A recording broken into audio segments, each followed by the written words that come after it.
Να δεις, έχει ωραίο live streaming. Πήγαινε από πάνω να δεις, έχει πολύ... Φαίνεσαι πολύ ωραίο και μου τα στείλουν τα βίντεο, κομμένα όλα. Πήγαινε να δεις, έχει πολύ ωραίο. Μισό λεπτό να δει ο Γκάρεθ στο live streaming. Πήγαινε να δεις πώς. Να δεις πώς φαίνεται. Θα το βάλεις στο site. Περίμενε. Ladies and gentlemen, Mr. 4,500 to proceed on the desk. Miss 4,500.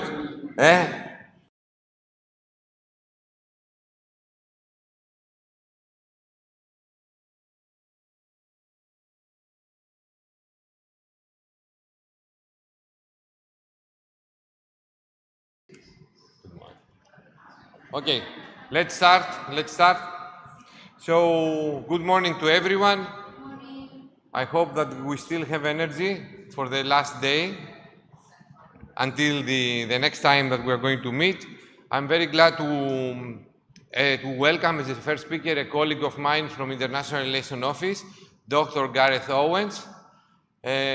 His origins are from Wales, but he is a Wales, Cretan, Greek, you know, he's going to describe.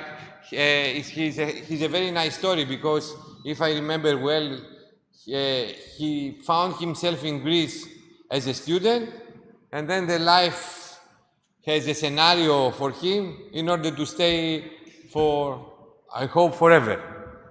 So Gareth is an expert. He works, he's the academic, he's the director of the International Relations Office. He's an expert in reading one of the biggest mysteries of our story, of Cretan story. He's going to explain about this, and he's an expert about this capacity all over Greece. So he has been invited for TEDx talks, you know, in museums in Athens, ceremonies. So we are very lucky and fortunate that we have Gareth with us. So Gareth has his PhD, if I remember well now, from UCL, no? PhD from Athens. PhD from Athens, but you know, the first degree from UCL. So he's going to talk to us about the Festos discs, where he's one of the experts. I think that his team from Oxford and Gareth, they are the only ones that they have managed to translate what this monument reveals. So the floor is yours, Gareth, and thank you very much. And we appreciate very much and yourself that you are here at that time.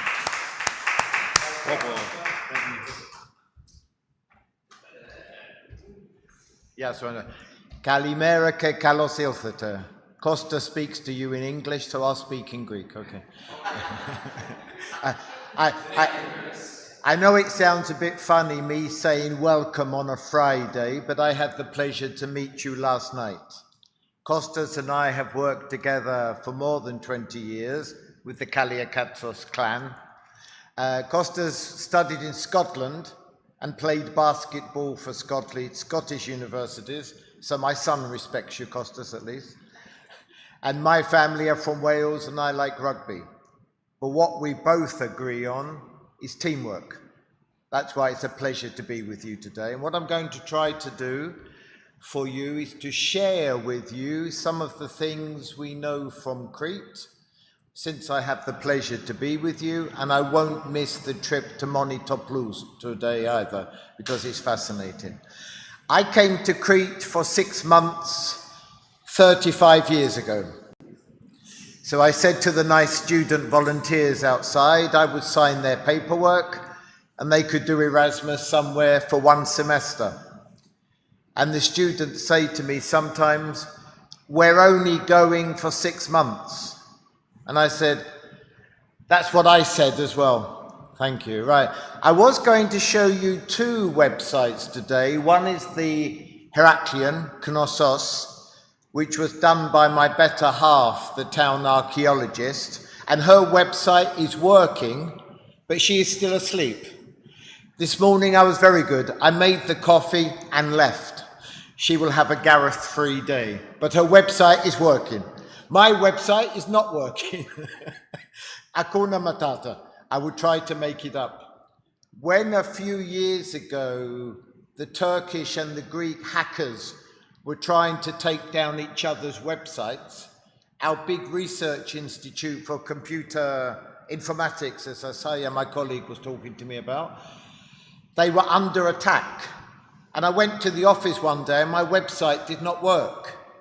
So I went to the IT and I said, why does my website not work? And they said, who does maintenance and security for your website? And I said, websites need maintenance and security.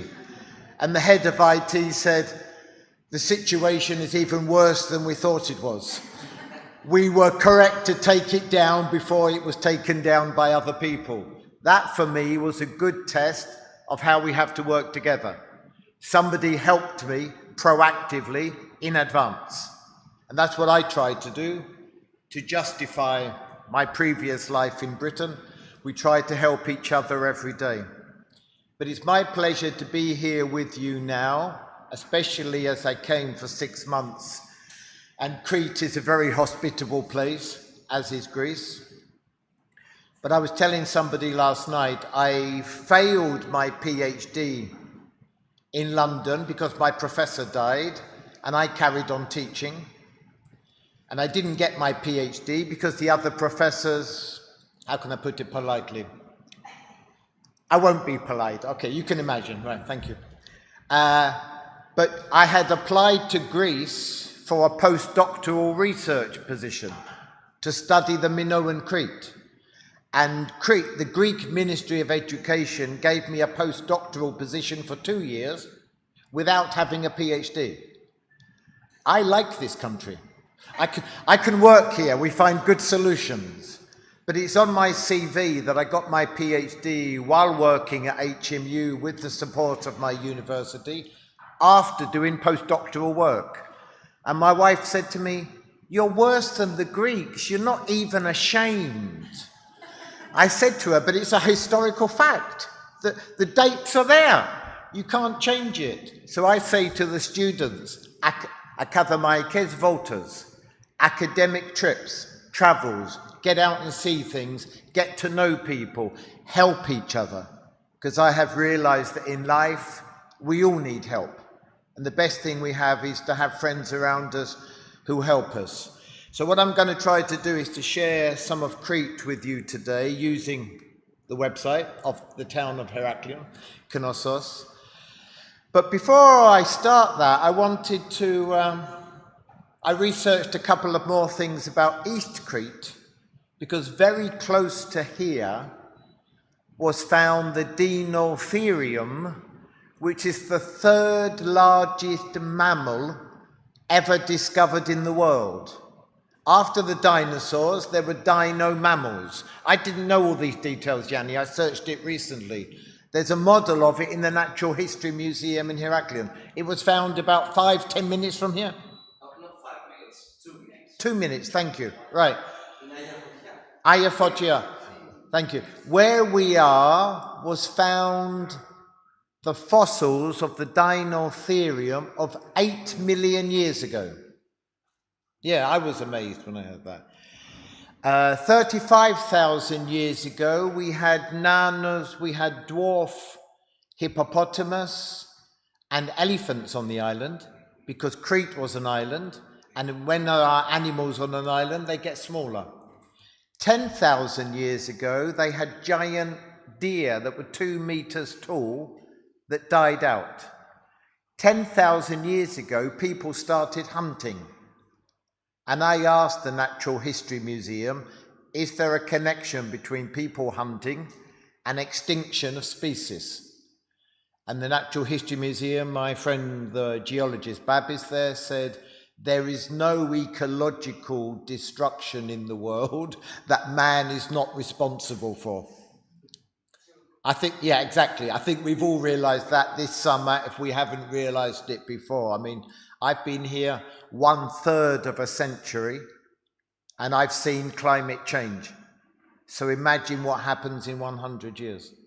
So those animals were knocked out And we used to say when I came here that the first people came to Crete 9,000 years ago. That was the evidence 30 years ago. 20 years ago, we extended it to 10,000 years ago, because before Neolithic, they found Mesolithic. People were hunting, and there are pictures of people hunting with dogs. A few years ago, at Plakias, on the south of Crete, they found Paleolithic. We now know that people were on Crete at least 15,000 years ago. The one thing I like about Crete is expect the unexpected. Something new always comes to the surface. And as a researcher, that's fantastic, because you try your best, but you are aware that next year you are out of date. And I like that. I study writing, and every year my database for writing is bigger. Every year they find something on Crete. So my database grows, I have to redo my research. The research we've been trying to do at Jurassic Park for Minoan linguistics on the Festos disc. This has 242 signs. I'll pass it around. Whoever's holding it when it finishes has to tell me what it means, because we're still working on it, okay? I said once on Greek television that I borrowed it from the museum. I would take it back after the weekend. And when I went home, my wife said to me, "Your British humour will get you into trouble one day. You will end up in a Greek prison, and it's not an experience you want." As Gloria in our office says, never mind, he will make new friends and he will learn new words. But our son David is now doing nanotechnology with Costas, who's my harshest critic. David said he liked it. Andreas, can you pass that round, please? Thank you.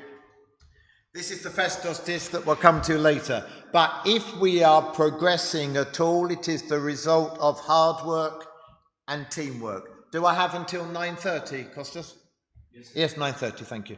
If we are progressing at all, it is the result of hard work and teamwork. Right, Crete, Minoan Crete, said the first people were here 15,000 years ago. We now have proof of that. Crete was already an island, so they had ships. 15,000 years ago, they could travel in the Mediterranean. We had no idea about that 20, 30 years ago. We used to say the first ships in the Mediterranean were in the Aegean Sea between the islands. 10,000 years ago. Now we know it's a lot older than that, which raises the first question again: where did the first people on Crete come from? The honest answer, we don't know. And that's an honest way to start solving a problem. And my research on the Festos disc is also a learning process for me, because I did my PhD on the nature and the structure of the Minoan language. Linguistics, the mathematics of languages.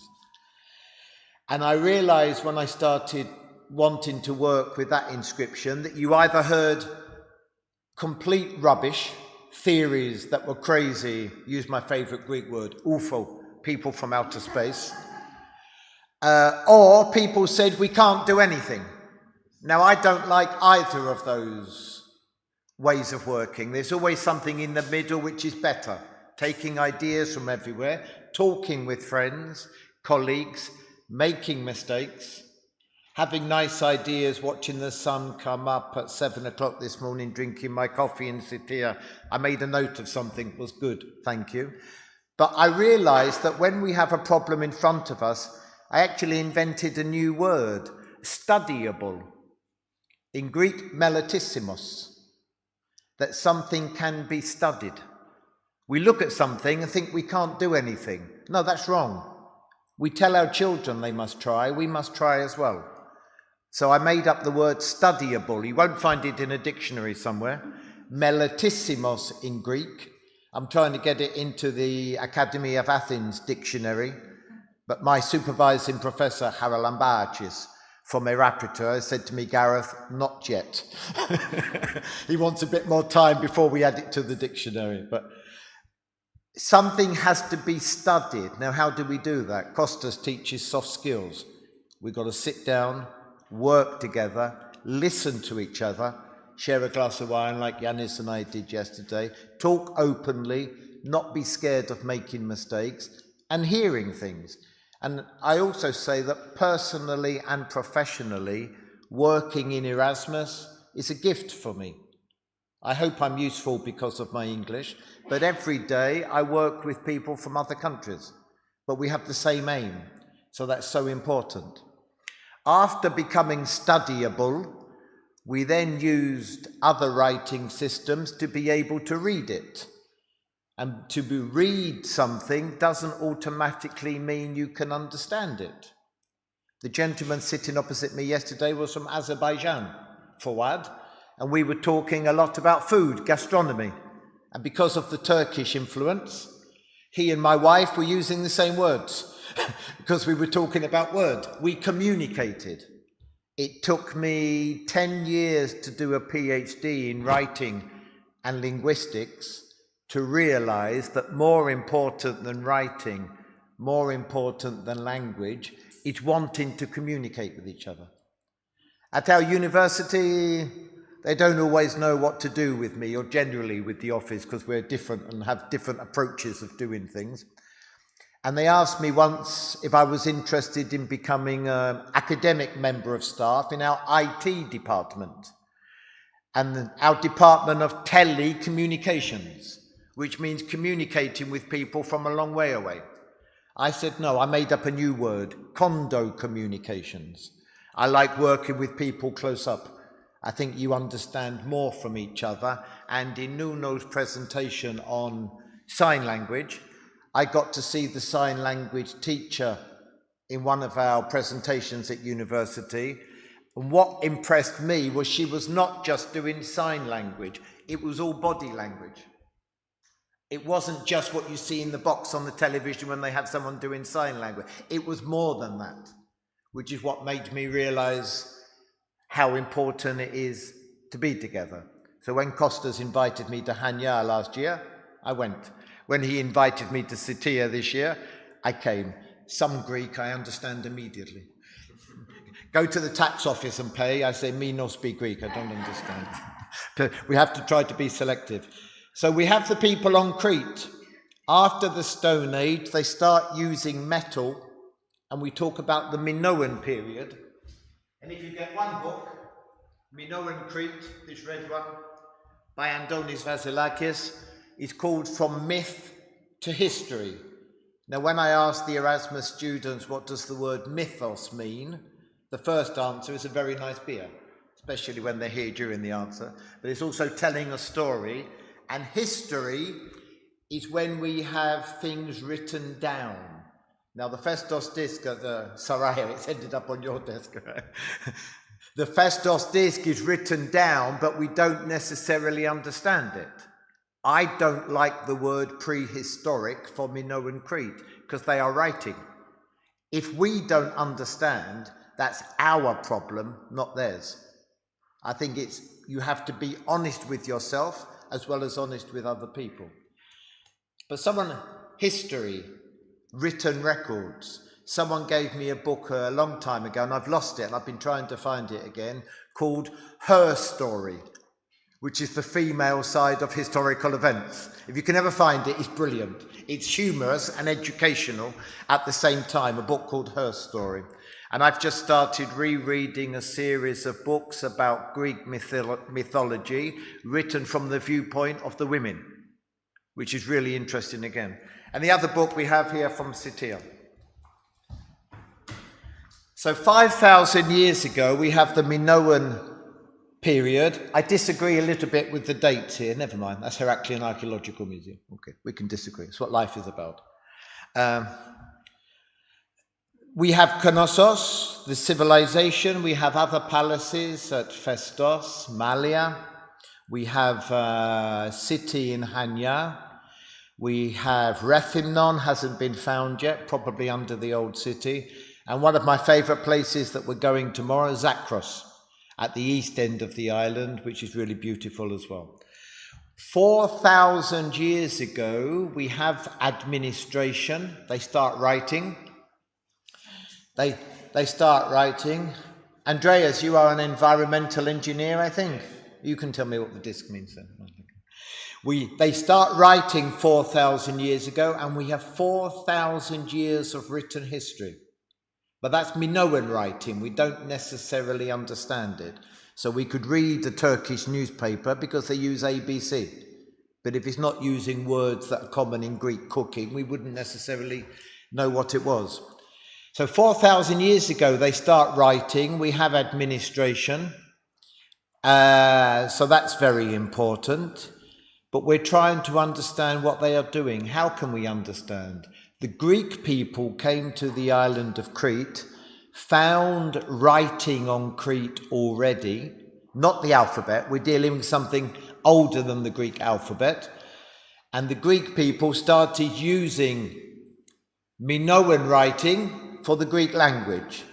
Now, in the first Erasmus lesson that I do with the students on Wednesday, last Wednesday, I had lesson 0. That's why Costas didn't find me. He was looking for me. I was in the library.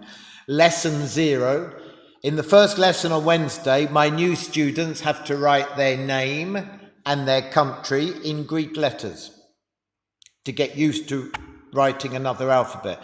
And I remember one Erasmus student, I honestly don't remember her name or her country, but I said to the students once, was it difficult to learn another writing system?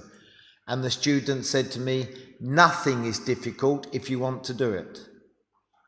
I remember that. When I'm having a tough day with my research or whatever it is, I remember that. It's good to listen to the students. So 4,000 years ago, they start writing, and give you an idea where we are. Minoan Crete is approximately the same date of those lovely round standing stones in Britain, Stonehenge, and Tutankhamun in Egypt. And the mother of Tutankhamun, Nefertiti, I always thought her name meant the most beautiful one, and an Egyptologist told me recently that Nefertiti actually means the most beautiful one for me. You know what I thought of? Shakespeare. Beauty is in the eye of the beholder. People don't change. We express ourselves in the same way. What's the lovely song? Everybody's beautiful in their own way. So we are studying Crete at the time of Nefertiti, Tutankhamun, and Stonehenge in Britain. My wife is a Greek archaeologist, and we took our children to Stonehenge. And the boys wanted to play football in England. They were not too keen on going to Stonehenge. What do you want to do in England? Manchester United. Okay. And they said to their mother, do we have to go to Dad's stones? To which their mother said yes, and you would tell him that you like them as well. Right, so the Palace of Knossos. This is a reconstruction of what the palace looked like. We have the good reconstruction. Thank you, Andreas. You can tell me later what it means. Right, and all over the island of Crete, according to Homer, who wrote the Iliad and the Odyssey, there were 100 cities in Crete. Archaeologists have now found 95 archaeological sites, and they're going crazy trying to find the other 5. Where are they? This is the early days of the excavation. Arthur Evans at the time of the British Empire, over 100 years ago. The reconstructions done by Evans. I took a guided tour around recently and it was really hot. So I said in the cafe, please can I have a bottle of water? So they threw a cold bottle of water at me. I said, how much do I owe you? They said, nothing. You're part of the excavations. Go in and enjoy yourselves. Right, the people working on the excavations.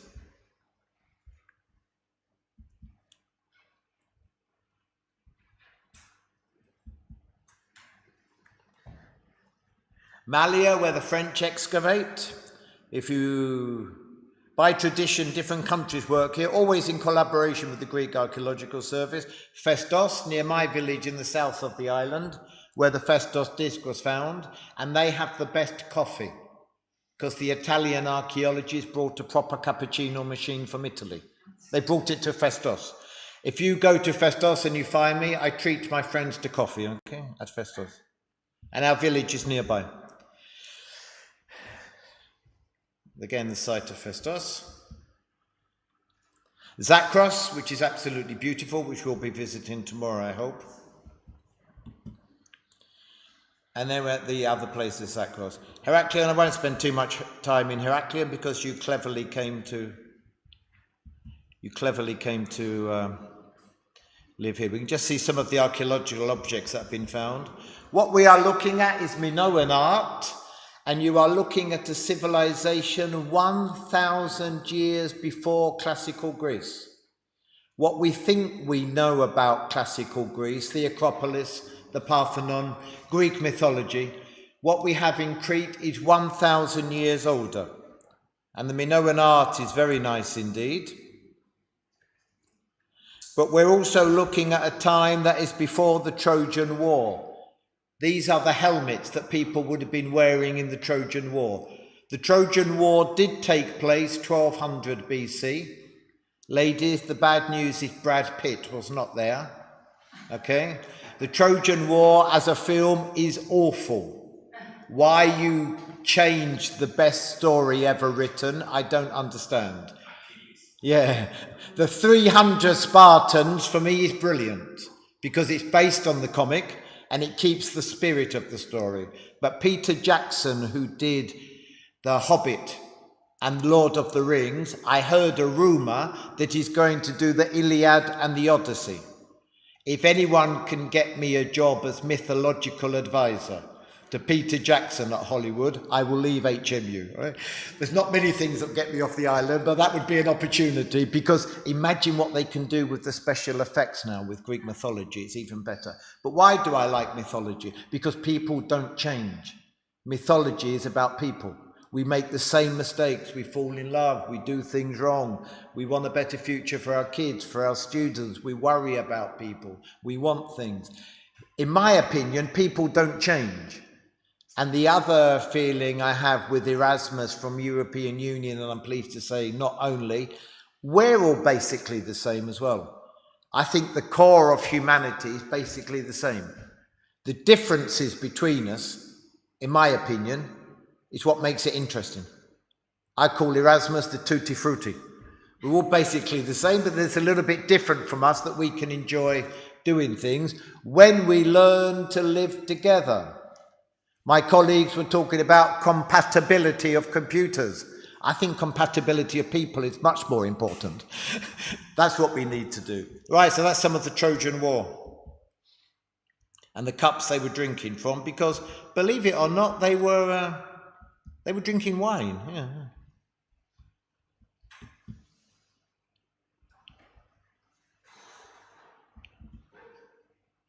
We saw the palace. Let's have a look at the economy. I have to sign any Erasmus papers, okay, while we are here. Seal stones, they were stealing, they were writing. They invented a writing system because they had an administration. Yanis gets us to sign papers, okay? If in now the euro makes the world go round, in those times it was metal. They were importing copper from Cyprus, the name of the island, Kypros, and mixing it with tin. Now tin comes from Britain, Cornwall, the land of King Arthur. Gareth was one of the knights of King Arthur. I wanted the tin to come from Britain. Unfortunately, it didn't. It came from the other direction. 4,000 years ago, they were importing tin from Afghanistan. Central Asia, think about it. I went on an Erasmus trip to Uzbekistan and I could see the Himalayas from the Archaeological Museum. I could see the Himalayas. That made me realize what Alexander the Great actually did. We need to see things with our eyes because they will stay with us. So the economy is what makes the world go round. The octopus, try it cooked in red wine. I can recommend it, okay? Let's have a look at their society. Ella? Society. What we are looking at is 1,000 years before classical Greece. Now, I came here to study the Greek archaeology. Kalimera Yoga.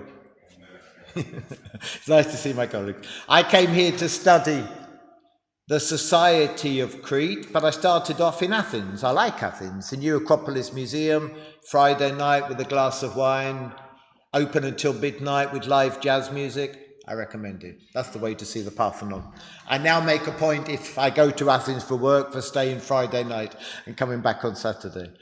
But we're looking at something 1,000 years before what we think of as classical Greek mythology. So what we think we know about Greece, it's 1,000 years even older than that. So the Greek civilization took a lot from the Minoan civilization. And the other thing I like about Minoan Crete very much is that there seems to be evidence for equality.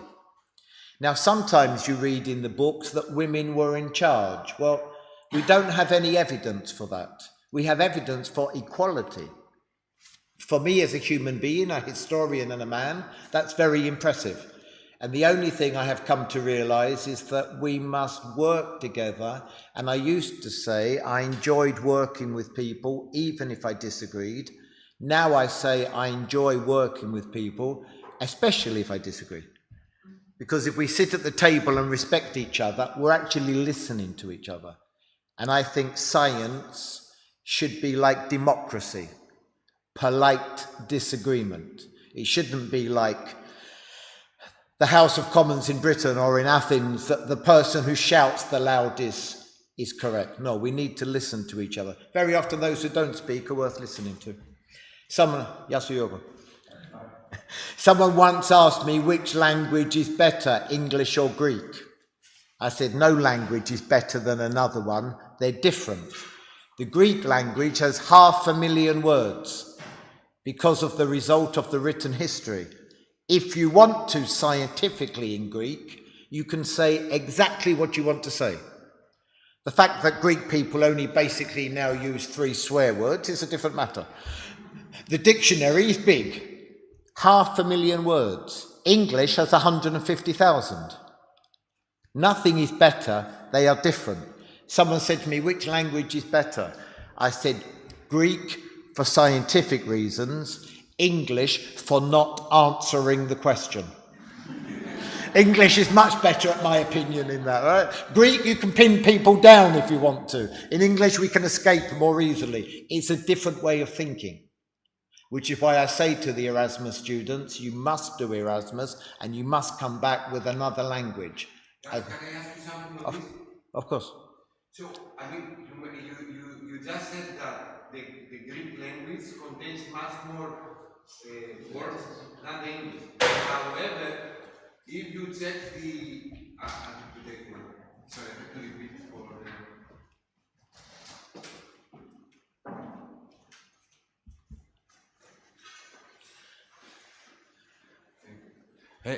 you just mentioned that the Greek language contains the vocabulary is much richer than the English vocabulary. However, if you check the cultural maps that they characterize the nations based to their culture, and the cultural characteristics, the Greeks are concerned as a high context culture, whereas the English are considered low context cultures. This means that the Greeks, they say, a word, and you should check out the whole environment and the body language in order to understand. In comparison, the English are more direct. They say a word and this is what do they mean. But if the factors that link the cultural intelligence with the vocabulary is the opposite. That the Greeks, should have fewer words than the English. That's why it's a mystery. Like, what do they mean with this? That's why you should check, around. And also has to do with the civilization. The more ancient the civilization, the higher the context. So how do you explain this? Because there's a comparison for me if I'm not doing mistakes. Kostas lends me books on intercultural communication sometimes, and eventually when we get time to talk, we have interesting conversations. The Greek language is so rich because of its written history. This is something I think that the Greek Ministry of Education, if anyone's listening in the ministry, they do not pay enough attention to writing. Writing is a tool, but Greek people take it for granted that they write with Latin letters. Greek people take it for granted, but they think it's amazing when foreign people learn Greek. I write my name in Greek. I'm a Greek citizen. I've been in the Greek army. They gave me a medal in the Greek army. Yeah. I think that was for not starting a war with Turkey personally, but that's why they gave it to me. And my officer said to me, Gareth, please check we spelt your name correctly. And I said, I want it in Greek, please, not in English. He said, why? I said, well, if I hadn't taken Greek citizenship, I wouldn't be in the bloody army, would I? So it was a result of being Greek. The written script is what makes it so rich, but also how much the language has changed. Shakespeare is free spelling. It's fun to read it, but if you read the words out loud, you can understand what he's saying. Chaucer of 700 years ago, I can't understand. And they say it's English. It's basically still German. The Greek language has changed less in 35 centuries than English in 5 centuries. When I came here, I was speaking Greek, ancient Greek, the way I'd learned it in London, like Erasmus. And I was saying, hoi Athenaioi. My colleagues are smiling, they're too polite to laugh. I was speaking ancient Greek because it was what I learned. But people said to me, it's modern Greek. Keep what you know, but say it more like Italian. So people started trying to help me. The language itself has not changed very much, but it's the writing that makes it so important. Right, thank you, Kostas. The role of women, I said, is very important. The Olympic Games is something that started from here, but 1,000 years before the first attested Olympic Games, I've learned to be careful because I make so many mistakes. I say to the students, I no longer multitask, I multi-mistake. But hakuna matata, life must go on. This is ball sport. People are jumping over the bull, which we think is the origin of the story of Theseus and the Minotaur. I don't like Theseus because he treated Ariadne, a girl from Crete, very badly. And Theseus, I don't like. My name ends in theta, Gareth. And my Greek friends, if they want to tease me, call me Garethesius because they know I don't like it. Okay. And at the palace of Knossos is where King Minos was. His wife Pasiphae, which means the one shining everywhere. Europa could mean round face. I actually think that's wrong, and it should be Europa. She's shining widely. And the mother of Pasiphae was Telephassa, she who shines from a long way away. All the names in Minoan mythology, 1,000 years before the Acropolis, are to do with astronomy. Astronomy and mythology go together because people sit down and tell stories, usually over a glass of wine like Yanis and I did yesterday. So this is the palace of Knossos, King Minos, the throne built into the wall. My mother commented there that the woman could not be the power behind the throne. My mum noticed that, not my dad. It's interesting what people notice. The other stories connected with, the other stories connected.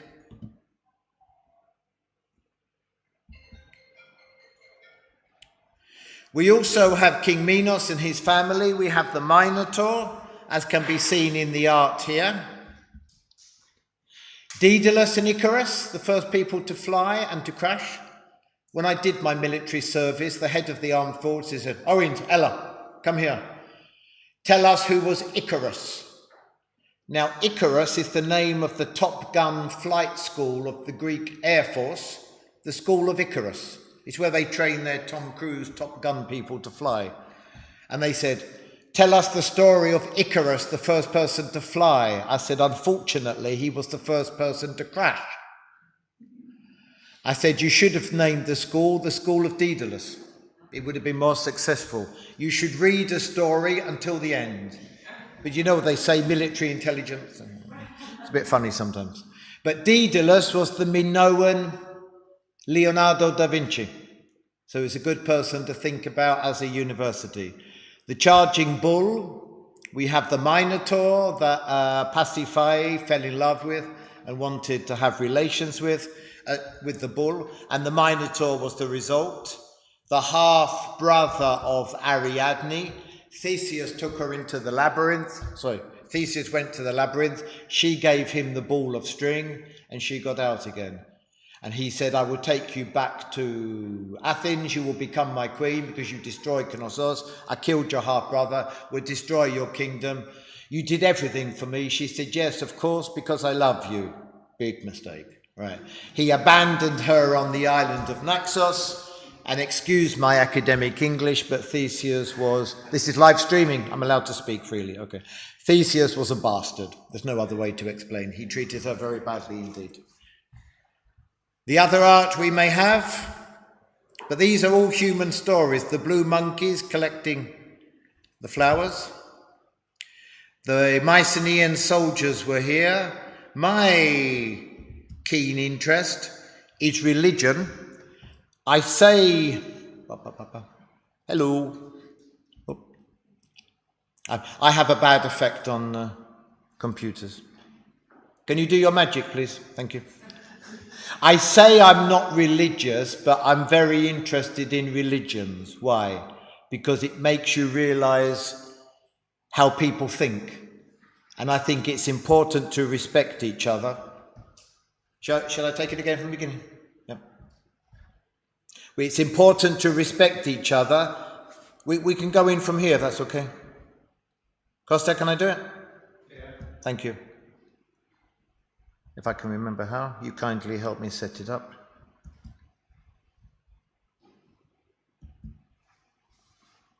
I'm showing you only a very, very tiny portion of what they did. Thank you, Costa and Panayoti. As Costas said, I gave a talk on TEDx about my research, and you know what people remember more than anything else that I said? That I've had more quotes than anything. Don't be afraid to make mistakes and to go forward with friends by your side. Thank you for helping me. Right. There is an expression about this. Fail forward. How? Fail forward. Fail forward. I haven't heard that before. Thank you. I've heard many words starting with F, but not those ones. Thank you. Right. Go forward with the other one I said is that history is not black or white, it's more like 50 shades of grey. And this went around Pinterest with pictures, and 10 girlfriends of my wife sent it to my wife. She said, you really said this? Right, religion. I'm interested in religion because it shows you how people think. The snake goddess. We have two beautiful snake goddesses from Knossos made of faience, which is something like glass, that came from Egypt. Probably I was in the Minoan period, okay? Our writing did not come from Egypt, but the idea for writing came from Egypt. Because on Crete, we have Egyptian hieroglyphics 500 years before we have Cretan writing. And the people of Crete are at a crossroads of civilization. We're between Europe, Africa, and Asia. You don't have that geographical position and not have a lot of stimulus. This is why ideas come in. Nikos Katsantzakis, the philosopher, was from here. El Greco, the painter, was from here. People were here. We are producing more people who think because we're getting input from Asia, Africa, and Europe, which is something in the international office that we really want to stress. Our position is in the world, not just in Europe. And one reason why I like working in Crete is because I feel I have still just one foot in Europe and the other foot in the Middle East. And I like that. It's the furthest away from Britain I could probably be, still be within 4 hours of flying to London to see my parents, but I feel as if I'm touching another part of the world as well. We're part of the Middle East. These ladies personify the mother goddess of nature. They are the beautiful snake goddesses, and they could also be maybe Ariadne and Pasiphae. Ariadne means the very pure one. And if you check the Greek word aios, meaning saint, and George will take us to Monitoplou later. Aios is connected with the Sanskrit word ignis, to do with fire. And purity is because the saint, the spirit is left, because the rest of the body, everything else can be burnt away. Light comes into this again. All religions are based on light, which is why I drank my coffee this morning watching the sun come up and have a couple of good ideas. Jesus said, I am the light of the world. In the Old Testament, then there was light. Look at all religions around the world and philosophies. Religions are philosophies, but philosophies are not necessarily religions. And light is everywhere, including the astronomy on Crete, and I believe the poem that we have on the Festos disc as well. I found Jesus said that we talk about the light of the world, and there is a church near my village south of Rethymnon called Imitera to Photos, the mother of light. I went back to my home and said, I'm studying Minoan mythology. I just saw a church to the mother of light. And my wife, who knows me well, said, are you sure you didn't make a mistake? Because she'd never heard the title before, and she's Greek Orthodox. And I said, wait a minute. I've been here a few years. I can get 2 words right. I make many mistakes, but I actually saw that one correctly. Imitera to photos, the mother of light, because light is purity. Light is what's bringing us out. And we all hope that we'll have more light here as well. So their religion is based on nature. People who live in tune with nature are doing well. They have the great mother goddess. And I believe on the Festos disc we have a hymn to the mother goddess of childbirth, who is also known as Athea. And to my colleagues in West Crete, she's Dictina. That's another name for her. And in classical mythology, she becomes Artemis and Diana. This is all connected. What we're trying to do is take archaeology, linguistics, philology, and mythology. Now, it took me a long time doing a PhD and doing my studies to realize that if we ignore mythology, it's a big mistake. Sometimes we get too specialized in sciences and we lose the overall picture. For me, science is IQ. Mythology is EQ. They're 2 separate things.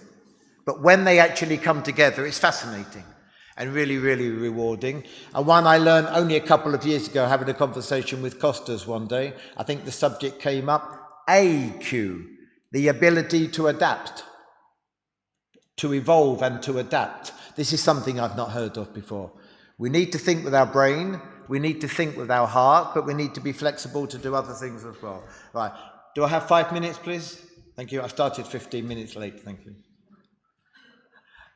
I requested a meeting in the Ministry of Culture once with the General Secretary. My meeting was at 12 o'clock. I was there at 11:45. She didn't see me until 12:30. And she said, Gareth, you only have 30 minutes. I said, no, I have an hour. She said, no, you have 30 minutes. I said, I have 1 hour. I've flown from Crete. I paid for the flight to speak with you for 1 hour. She said, but I'm running late. I said, with all respect, that's not my problem. I have 1 hour. She said, okay. Her children studied in Wales. She has a soft spot for Welsh people who speak Greek. And for 1 hour, I told her everything I'd done in my research in the last 20 years. I wanted to brief her on what we were doing. At the end of 1 hour, she said, you talk more than Greek people. I said, thank you. It's a question of survival. Right, script. Question of survival. We're finishing. The labyrinth. Life is a labyrinth. Good luck in the labyrinth of life. I'm traveling on my Odyssey to Ithaca. Do me a favor, please. When you get home to your own countries, look up on YouTube, Cavafy, Ithaca, read by Sean Connery. If you don't give it 100%, I'll be very disappointed, right? Sean Connery reading Ithaca by Cavafy. Ithaca, enjoy the journey, enjoy every day. But I always say, be careful in the labyrinth of life. Other inscriptions we're looking at on Crete, Ida Mater, the mother goddess of Mount Ida. Mater, the second half of this word, is the most stable word in Indo-European languages for mother. My PhD was 300 pages. I think they should have given me a PhD for 3 pages. That's hello, Kalimera. That's one of them, right? 3 pages of my PhD. I think I should have got a PhD for, but they made me write 300 pages. Okay. It kept me off the streets for 10 years. Okay. It kept the police there. Mother is the mother. And this is from our Kalahori, that we had the awful earthquake a couple of years ago. I came through our Kalahori on my way here. I came the long way round. And this inscription is 1600 BC. Have you heard of the goddess Dimitra, the goddess of cereals and food? This is 1000 years before classical Athens, and we already have the word for mother on Minoan Crete. Our Kalahori is, for me, the original labyrinth, and our Kalahori tomorrow has a half marathon. Yep, are you doing it? Yeah. My son David's doing it, okay. We say in the Polymikota Choreo, the village is very, very small. My son David's running tomorrow. Right. We can also study, I will finish with this, the Festos disc. I brought the original here before I go to Greek prison. Okay. I brought the original here. 242 signs. 45 different signs, too many for an alphabet, too few for a system like Egyptian or Chinese. It's syllabic. There are 3 forms of writing in the world: alphabetic, syllabic, and ideographic hieroglyphic like Chinese and Egyptian. It's not alphabetic, it's not hieroglyphic, therefore it's syllabic, from what we know. But syllabic writing is you take a part of the word, you stick it together, and you build the skeleton of the word. So knossos would be ko-no-so, and we know that's knossos. Festos would be pa-i-to. We know that's festos. We don't know all the other words. And if I can just ask you, which island are we on at the moment? Crete. Crete. We just said 3 Minoan words. Festos, knossos, and Crete are 3 Minoan words. Minoan is not a dead language. It's still with us. Sometimes I go and teach at schools and I tell the children they can speak the Minoan. And their teachers say, in a kuzuloso, Gareth. Gareth is crazy, they say. And I say, show the children that they can, and they will do. 45 different signs, 242 signs altogether, 18 rhyming verses. It's a poem. I believe to the goddess of childbirth on one side, the B side, and on the A side we have the key word, because I don't have my website, Ikwekuria, which means the pregnant goddess. That's what we're working on at the moment. And we presented it in Athens National Museum a couple of weeks ago.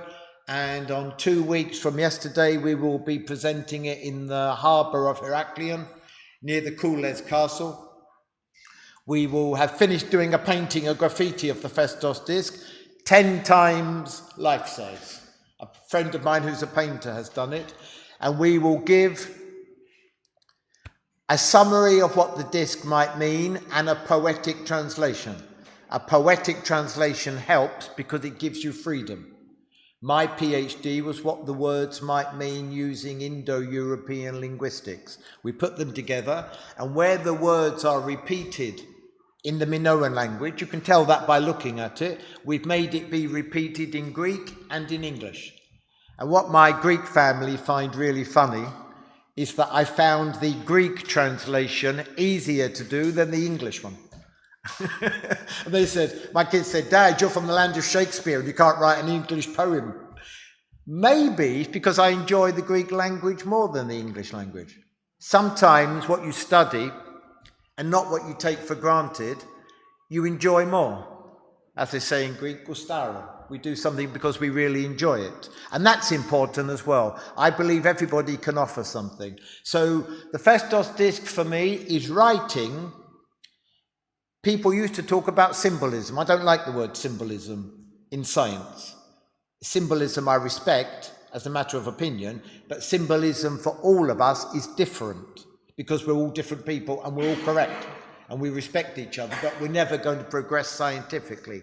This is a system of writing that we've managed to get to grips with.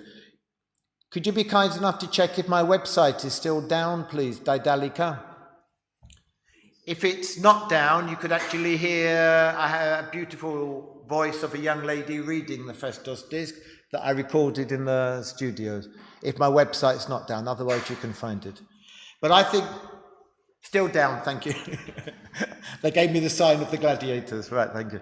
How can we put it scientifically? Hakuna Matata, okay. We will have time in the future. A pleasure to meet you, thank you for your company, and a pleasure to share Crete with you. Nice to Kala.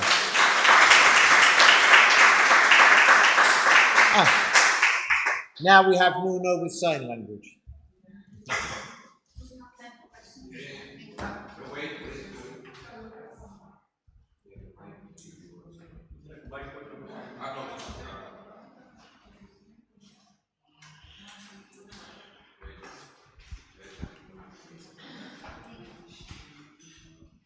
Thank you very much, Gareth, for this entertaining talk. You managed to communicate very well, and I think it's a very good way to remember all the things with all your anecdotes and everything. Thank you so much. Would it be possible to share with us the content, like a general topic, or what is that poem from that hieroglyphic about? What I am happy to do with you is I'll give you the link to my website, where I have updated it until August that's just gone by. But can you please just summarize the main topic of the poem? Is it The about poem love? is about, I don't have it with me, I don't remember it by heart. It's about the pregnant goddess and the goddess who is shining. Okay. She is shining, this is the connection of it, and they are showing respect to the shining goddess. Okay. And it has in it the Minoan word for indicate, which is to do with digit, finger. Costas usually has the word digital there somewhere. Digit, digital, finger, indicate, dignumi in Greek. And I believe it's to do with the rosy-fingered dawn. When the website's working, we've put it on the website, and I also have a good friend of mine who went in a studio and recorded it for me in Minoan language when she was 17, and she's done it for me live since then. She's now graduated with her degree in the history of science, but I actually like what's on the YouTube on my website because she was 17 and her voice had something really special that I could imagine a Minoan lady of that age singing it, and we wanted people to get the feeling of what it was like, not just science. And when I asked Despina to read it when she was 17, she said to me, Gareth, how can I read it? I don't understand it. I said, neither do I. Just try. She's a scientist and a musician. I said, Despina, do it from your heart. And it was an enchantment as to how we can hear it. And the wonderful thing is I work with people in IT. I work with people in music. I work with people in philosophy. I work with people in language. I work with people in soft skills and digital stuff. Everyone gives me stimulus for what we're trying to do, and that helps. Costa says I'm the coordinator for Erasmus. I like to think sometimes I'm the coordinator for the Festos disc attempt. But the students have started calling me coach. I liked that. Trying to keep a team together. It's nice, and that's what we're doing. And with the ATHENA University and with the IRO HMU network, we now have over 100 people with the ATHENA University, 10 universities working together. And do you know what I really like in the work that we're doing? Friends have become colleagues, and colleagues have become friends. That's so nice, because it means we've got a shared goal. And I've been at the university 30 years now, and I had my yearly appraisal with our rector. We shared a cup of coffee and talked about things. And I said, I've seen 3 big changes at the university in my 3 decades there. One was when Erasmus went... I trod on... Oh, someone else. I thought I trod on something. One was when Erasmus went on international credit mobility, like Saraya from Algeria, or Angelos here from Albania. We went outside of the European Union. We realized there were no borders. That was a big step. The second step was when we were upgraded from a technological educational institute to university status and started awarding PhDs. We were already doing the research for PhD, but other universities were signing the paper. The research was done in our labs. When we started awarding PhDs, it was a vote of confidence, and in the best possible way, people believed more in themselves, so they could do more. And the third step with Kostas and Nuno is the ATHENA University. I tell you why? We're looking forward again. For too long in Greece, we've been fixing the problems of the past. We have a lot of past, that's probably why. But with the ATHENA University, I feel very strongly that we're looking forward again. So let me get out of the way and let my friend and colleague Nuno take over. Thank you.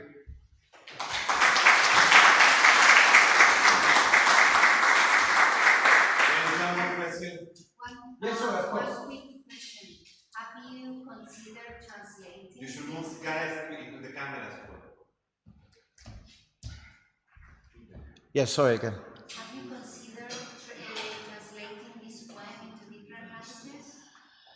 Not until you just said it, no. Have we considered translating this poem into other languages? No, is the honest answer.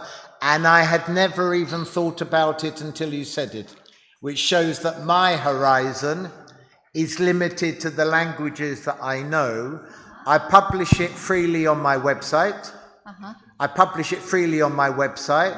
So somebody in another country could take it, write my website underneath, and try in their own language. Good. So I think this could be a great forum. You've just given me a brilliant idea. Thank you. We have many languages here. We can just send you the translation into different languages. So you make this very multicultural. How do I say thank you in all of your languages? You'll have it in Spanish. Gracias. I work with Gloria 30 years. People ask me, people are surprised that my dog understands English. I say my dog is trilingual. Greek, English, and Minoan. In my house, all languages go around. But what's so important and what's nice with a poetic translation is that it enables you to have some freedom in what you're doing and try to get over the feeling. And in Crete, they use the word akouo, acoustics, to hear, but it can mean all of the senses. So I could say to you, can you hear dinner? Akoustofai, can you hear the food? Which in English would be, can you smell the food? Gloria in our office is from Colombia. I'm from London. And Gloria says to me, Akous, tifatromesima. Can you hear? Meaning, can you smell the food coming out of the restaurant? And what I thought was really funny was when my wife was pregnant with our first child, my father-in-law said, Gambrea Customoro, son-in-law, can you hear the baby? So me being stupid, put my ear up here to listen to the baby. And my father-in-law said, you hear with your hand, not with your ear. That's when I realized that the Cretans were completely crazy and I could call it home. That's when I felt at home. Thank you. That's a brilliant one. Of course. I don't want to take Nuno's time. That's what I'm doing. Oh, okay. This is the question. I don't know if it makes any sense or not to you, but you are analyzing and making assumptions and driving theories based on objects that have been produced many years ago. But you are looking at them with your culture, with your living, with your daily life. How does this bias your analysis? Because we can see, we know that white and black in one part of the world is considered either associated to good or bad things, and if you go to another place, it's completely the opposite. If you look at my handwriting and my daughter's handwriting, you might come to the conclusion that our alphabet does not have 26 letters but 52 because they are so different. Do you have any techniques so that you do not have this biased understanding of the past and Right, I said Nuno is an example of a colleague who became a friend, which is why he asked me difficult questions. I am aware that I have a bias because I think everybody does. We all have our cultural baggage. If I am fortunate, which I am for, where's wood? Touch wood. For many reasons, it's because I've been able to do my research in Crete and still getting stimuluses from Britain. And could you think of two places that within Europe that could be more different? Costa said I collaborate with a colleague in Oxford. He's a professor of linguistics. We're very, very different people, but we check out our ideas on each other. I think, Nuno, what you said, that would be a good idea to translate it into different languages and share it with more people to get more positive feedback. What I like now is a comment from somebody that makes a tiny change to the 15 years research that I've done. A tiny, tiny, tiny change gives me an immense amount of satisfaction of that we are understanding something from 35 centuries ago that was deliberately baked, and it is the only inscription on Crete from 5,000 inscriptions with writing from Minoan and Mycenaean Crete that was deliberately baked in an oven. So they wanted that message to stay. What Nuno is saying is that we have to check against other ideas. Someone recently told me to look at Native American languages to look at things. Linguistically, you have to be very careful, but if you look at mythological stories around the world, most countries tell the same stories in different ways because they're basically the same. You've got the flood, you've got creation. It's where we're coming from because we're basically the same. It would be good to see how we could make things even better. And Costa said we're studying an inscription and it has 242 signs. I was in Heraklion Museum last Saturday with my favourite archaeologist. She's my favourite archaeologist for a number of reasons. But one of the reasons is she has found a new inscription at Knossos that has not been published yet, that has 120 signs on it. And she invited me to the museum to see it. And it is the best object for our research. In my opinion, that has been discovered on Crete for what we are trying to do since the Festos disc 115 years ago. It will be published next year. I've seen it already. And excuse me, my Greek friends, I could not believe what I could see, that this was a new database that's coming to check what we have done. And what we are hoping to do with my colleague in Oxford is take new information. This is a check for bias. And maybe someone will say, okay, this is new data. Gareth and John are perfect. We're not expecting that. This is new data. Gareth and John are rubbish. We're not hoping for that.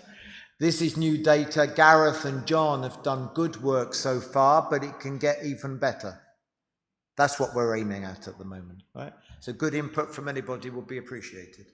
And I'm coming to Monitoplou because not just because I enjoy your company and your guided tour, but also Monitoplou is a religious context. And my brother-in-law, who lives upstairs from me, Batanachis, my brother-in-law teaches ancient Greek at the university at Rathinon. He's a poet, and his father is a priest at Spinalonga. And he is my most perfect critic in the house before I try out my ideas to anyone else. I always said to the children, like last night when we were eating together, we should eat together and speak freely so that we say less stupid things outside of the house. We should speak together and listen to each other freely, so that it's like when we open the door of the international office. When we close the door, we disagree. When we open that door, we are united, even if we disagree. Against everyone else we must do. Nuno, thank you. I am trying to give you the floor, I'm trying, honest. Ella. Hola. Gareth, would it be possible for you to share your website? Tell us what your website is so that we can go into and read the poem. I'll give it to Costas for the group. If you Google me in the Festos disc, you will find me. Okay, super. Thank you. Thank you. And I really appreciate all comments and feedback from people. It helps me a lot to think, okay? Not on Monday, because I have to help Costas with a little job, but from the end of next week, it would be good. Yanni? Gareth, thanks a lot for your wonderful presentation about all this. It took us a long time ago. So, Kostas, please. So, I have a question. Do you find similarities with another stone or another sign with? You deliver this Festos stone from Festos palace, but Knossos. Yeah. Have you ever you compare this stone with? Yeah. Something? We compare the writing with other writing on Crete, and they are, in my opinion, they are fonts of the same script. If you sent me, we're going to Monitoplou that has beautiful Bibles, calligraphy, where it's art. But equally, George could send me something that Jesus said, and if he sent me an email, it would be Times New Roman, 12. That's what all our emails are. But if we go to Monitoplou, we'll see the words of Jesus, but it will also be art. The key to the Festos disc for me is that it is an inscription, but also at the same time, it's a beautiful work of art. When I realized that it wasn't just an object for academic study, it was something we should be enjoying the journey to Ithaki. That it's something we have to enjoy. And then I started hanging out more with artists, musicians, poets, trying to get a different way of approaching things. But we always start off, as Yanni said, from the known to the unknown, tiny, tiny, tiny steps. And I agree with Kostas. We say if we do something positive every year, every day, at the end of the year, you don't realize how much progress you've made. And for the next few years with the ATHENA University, I'm looking forward to there being, touch wood, a European university with 10 campuses. That's incredible opportunities for the next generations that are coming through, to put together teams of people who will study together, eat and drink together, and solve research problems. My dream in the future is to retire to Crete, to carry on living here, be retired, sit under my tree with my coffee or my glass of wine, and your students come up to me and say, Gareth, do you want to really know what the Festos disc says? I would like that in 20 years' time. That would be nice. Yanni, thank you.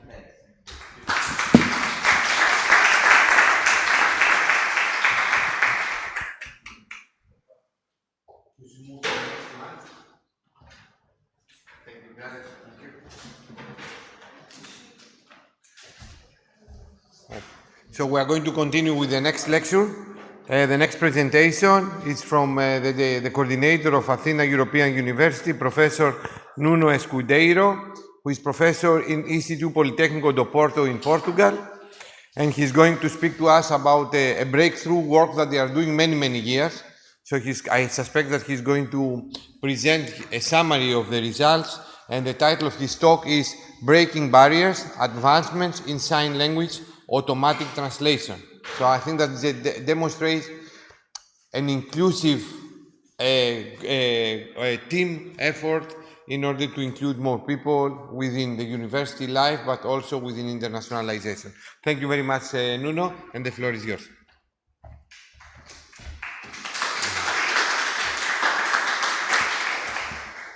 Thank you, Kostas.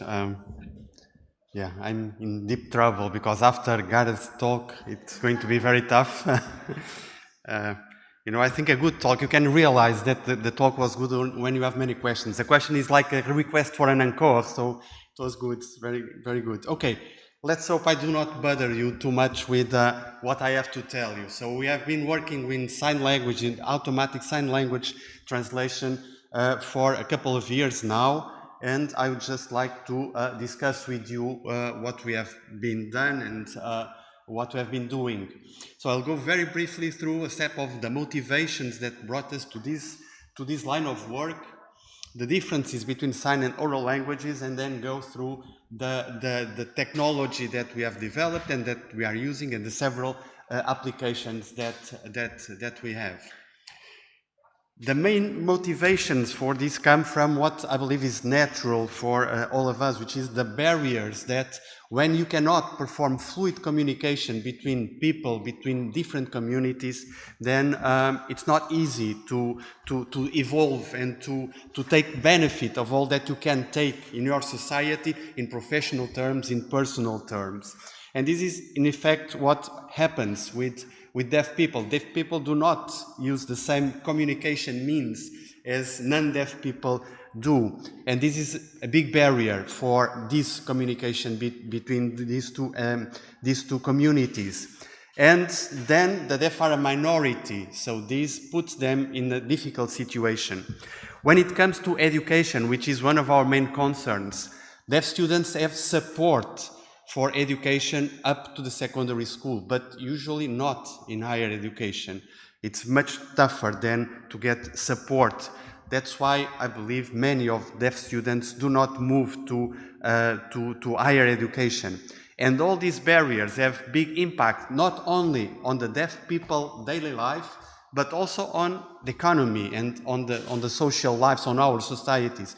Because the fact that we are leaving behind deaf people because of these barriers, that they do not feel motivated to go to higher education, we will be leaving the potential of all these people that are not then contributing as effectively as they could be contributing to our society and to our economy. And I'm sure you are all aware of this, so you for sure have an understanding of how many deaf students have you already seen in your universities. How many deaf students have you seen doing Erasmus mobility? This is very tough because students know that they will not easily find people using the same languages. How many students that have started their studies have succeeded? The results we have here, I'm sure you have an understanding how many students start a bachelor course in your university and finish the course. The percentage of these should be 95%, around that. There are very few students that give up before concluding their course, either in the bachelor, or the master, or in the PhD studies. I have the results here from a study this is a study from one particular college that was done in the US, but for many years. And these are really incredible percentages. So we have 14% of deaf students that start studying on a bachelor course, only 14% conclude the course. And if you go to the master students, this is 2%. This is absolutely incredible, and compared to what we have, 90 many percent, a clear sign of the difficulties that deaf students face when going for higher education. And this was the main motivation for us. So all this started in one particular year when I'm studying and I'm teaching on the informatics department of my school at the Polytechnic of Porto, and I have already worked with 4 or 5 deaf students in the last 15 or 20 years. But on one particular year, we got 2 deaf students in the same year, in the same class. And that was the first time that I went to the president of my department, then to the school and to the social services, ask for support. What can we do? I cannot communicate with them. What should we do? We do not have a sign language interpreter to give support to the students. And what they told us was, yeah, okay, you have to speak slowly, show them the PowerPoints, and that will do it, which is a big mistake, because in fact, these 2 languages, sign language and oral language, are completely different from each other. Sign language is the first language of deaf people, like oral language are the first language for us. But the spoken language, the Portuguese, is not the first language, it's the second language for the deaf people. I cannot speak English, I cannot read English before I learn, and for the same reason, deaf people cannot understand very clearly Portuguese because it's their second language. What they understand is the Portuguese sign language, not the Portuguese. So need help to make this translation. These two forms of communication, sign languages and oral languages, are completely distinct from each other. Oral languages are linear. You can read when we speak. We have one dimension to assess, which is a sequence of words or a sequence of sentences. Oral languages are visual. They are multidimensional. It's much tougher, much more tough to understand sign language than oral languages. There are basically 5 components in sign language, something that Garrett has already mentioned. Not only the hand configuration you are doing, but also the location where you are doing the sign. It has some meaning. The orientation, you can be doing this or this, the orientation of the hand, the body movement, and the facial expressions. All those elements have relevance on sign language. And so these are completely different languages. Let's make an exercise, because it's easier to see this if we are really trying to. I'm going to give you a text written in English. Take a look at it and let me know if you clearly understand what is written there.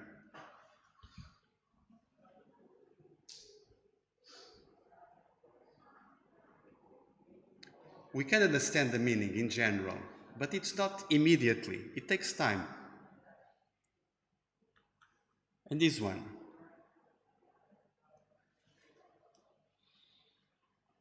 When we read this text, we don't even need to read all the words to understand what is going on. You start reading and you immediately go up front. You don't need to read all the words. With this one, it's completely different. These two messages convey exactly the same meaning. But the difference is that this is English and this is British Sign Language in gloss moment. So this is not British Sign Language. This is the sequence of signs that sign language does, but written in English, in common English. This is what we call the gloss of the British Sign Language written in English. But this is not the sign language. The sign language for that text is what you can see here. Now, if you are used to this type of language, it's very difficult to understand the other type of language. This is the problem that deaf students face when trying to read text in English. Imagine if you are a deaf student, you are used to communicate with this type of signs and with this type of language, and you have a textbook of math, of history, whatever, to read in this language. It's very difficult to understand this.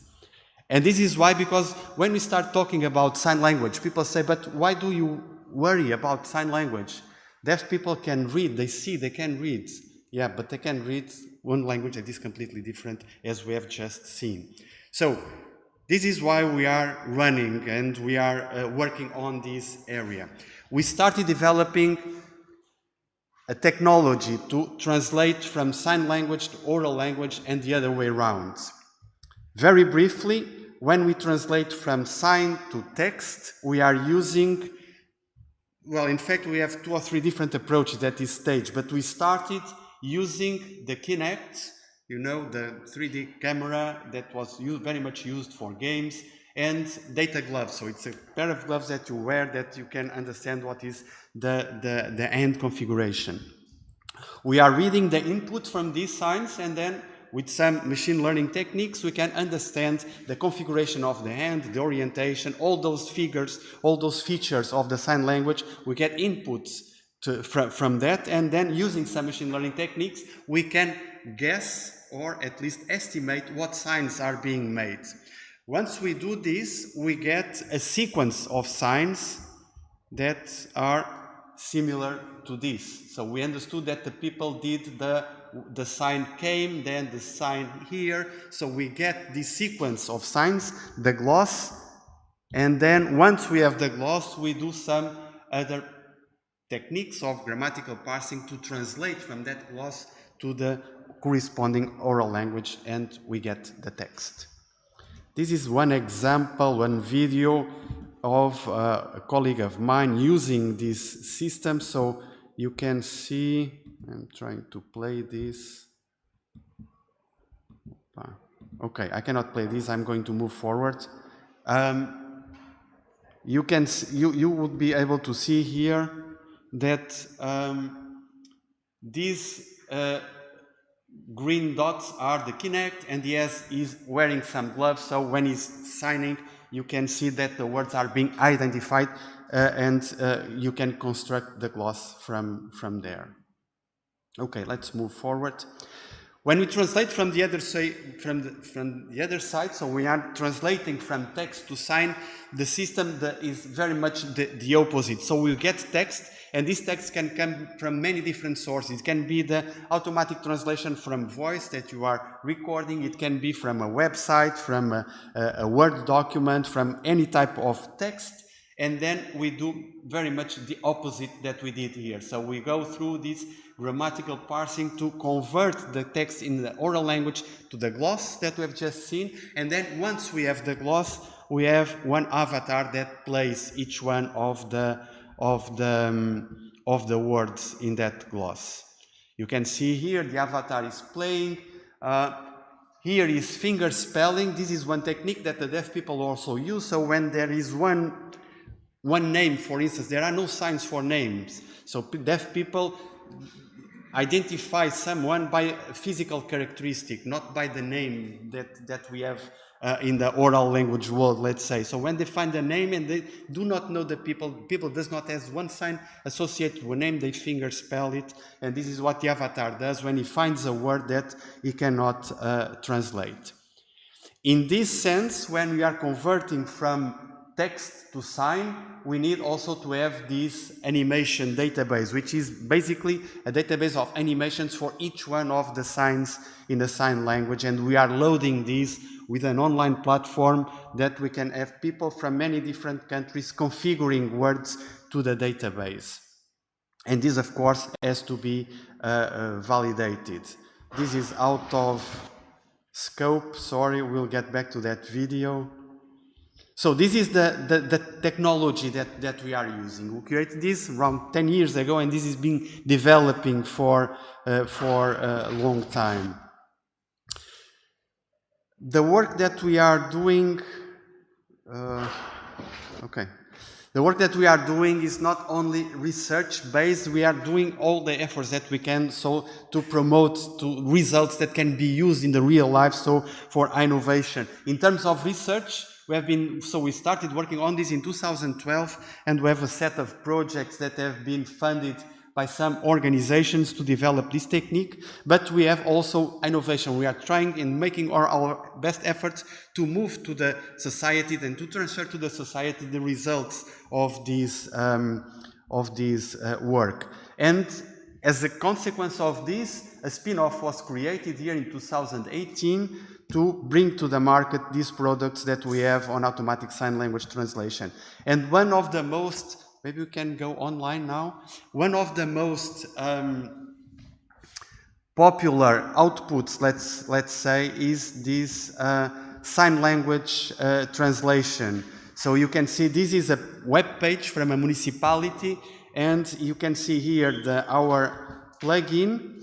You can press it, and then you have the avatar that was developed with this technology that can then, the avatar here is explaining to the deaf people how they can use the website translator. He's saying that, okay, what you have to do is to select the text that you want to translate. Imagine that we want to translate this, and then press play, and we will translate the text to you. This sign here is not always present,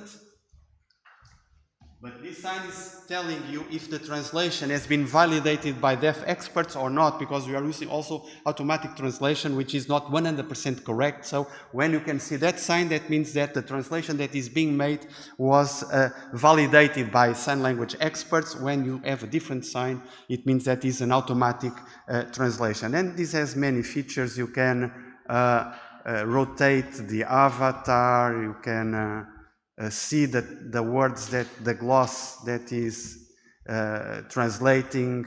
Well, okay, there are several features. You can put this bigger or smaller, move the size.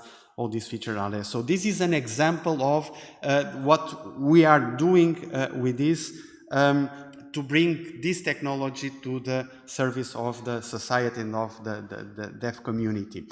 We can go online on the PowerPoint again. Thank you. I will go very fast now through this project. So this all started with this virtual sign project. This was the first project that we had. This was a project that was funded by the Portuguese government, by the body that is funding the research in the country. And after this project, we got the first prototype of this technology that we are using. And this was mainly directed for the translation between Portuguese and Portuguese Sign Language. We realized while doing this training, and we did many training sessions with students in classrooms, with deaf students, with non-deaf students, and we realized that in fact the model was working fine and that we could make it a little bit more evolved. And during this training, we had the opportunity to meet colleagues from Brazil. So this brought us to a new project where we have cooperated with Brazilian institutes to develop the translator for Libras. Libras is the Portuguese sign language used in Brazil. It's different from ours, so each country has its own sign language. And in cooperation with them, we developed another type of data gloves. So the data gloves that we are using are very expensive, and we do not expect that people have their own set. So we created, in cooperation with the Federal Institute of Goiás, another pair of gloves that is 20 times cheaper than the ones that we had. So these are already around 200 euros that you can get the pair of gloves, and you can use the system with that. And also based on this cooperation, we changed a bit the translation model to make it agnostic. So currently we have a translation model that can be adapted and configured for any sign language, not only for Portuguese or Libras.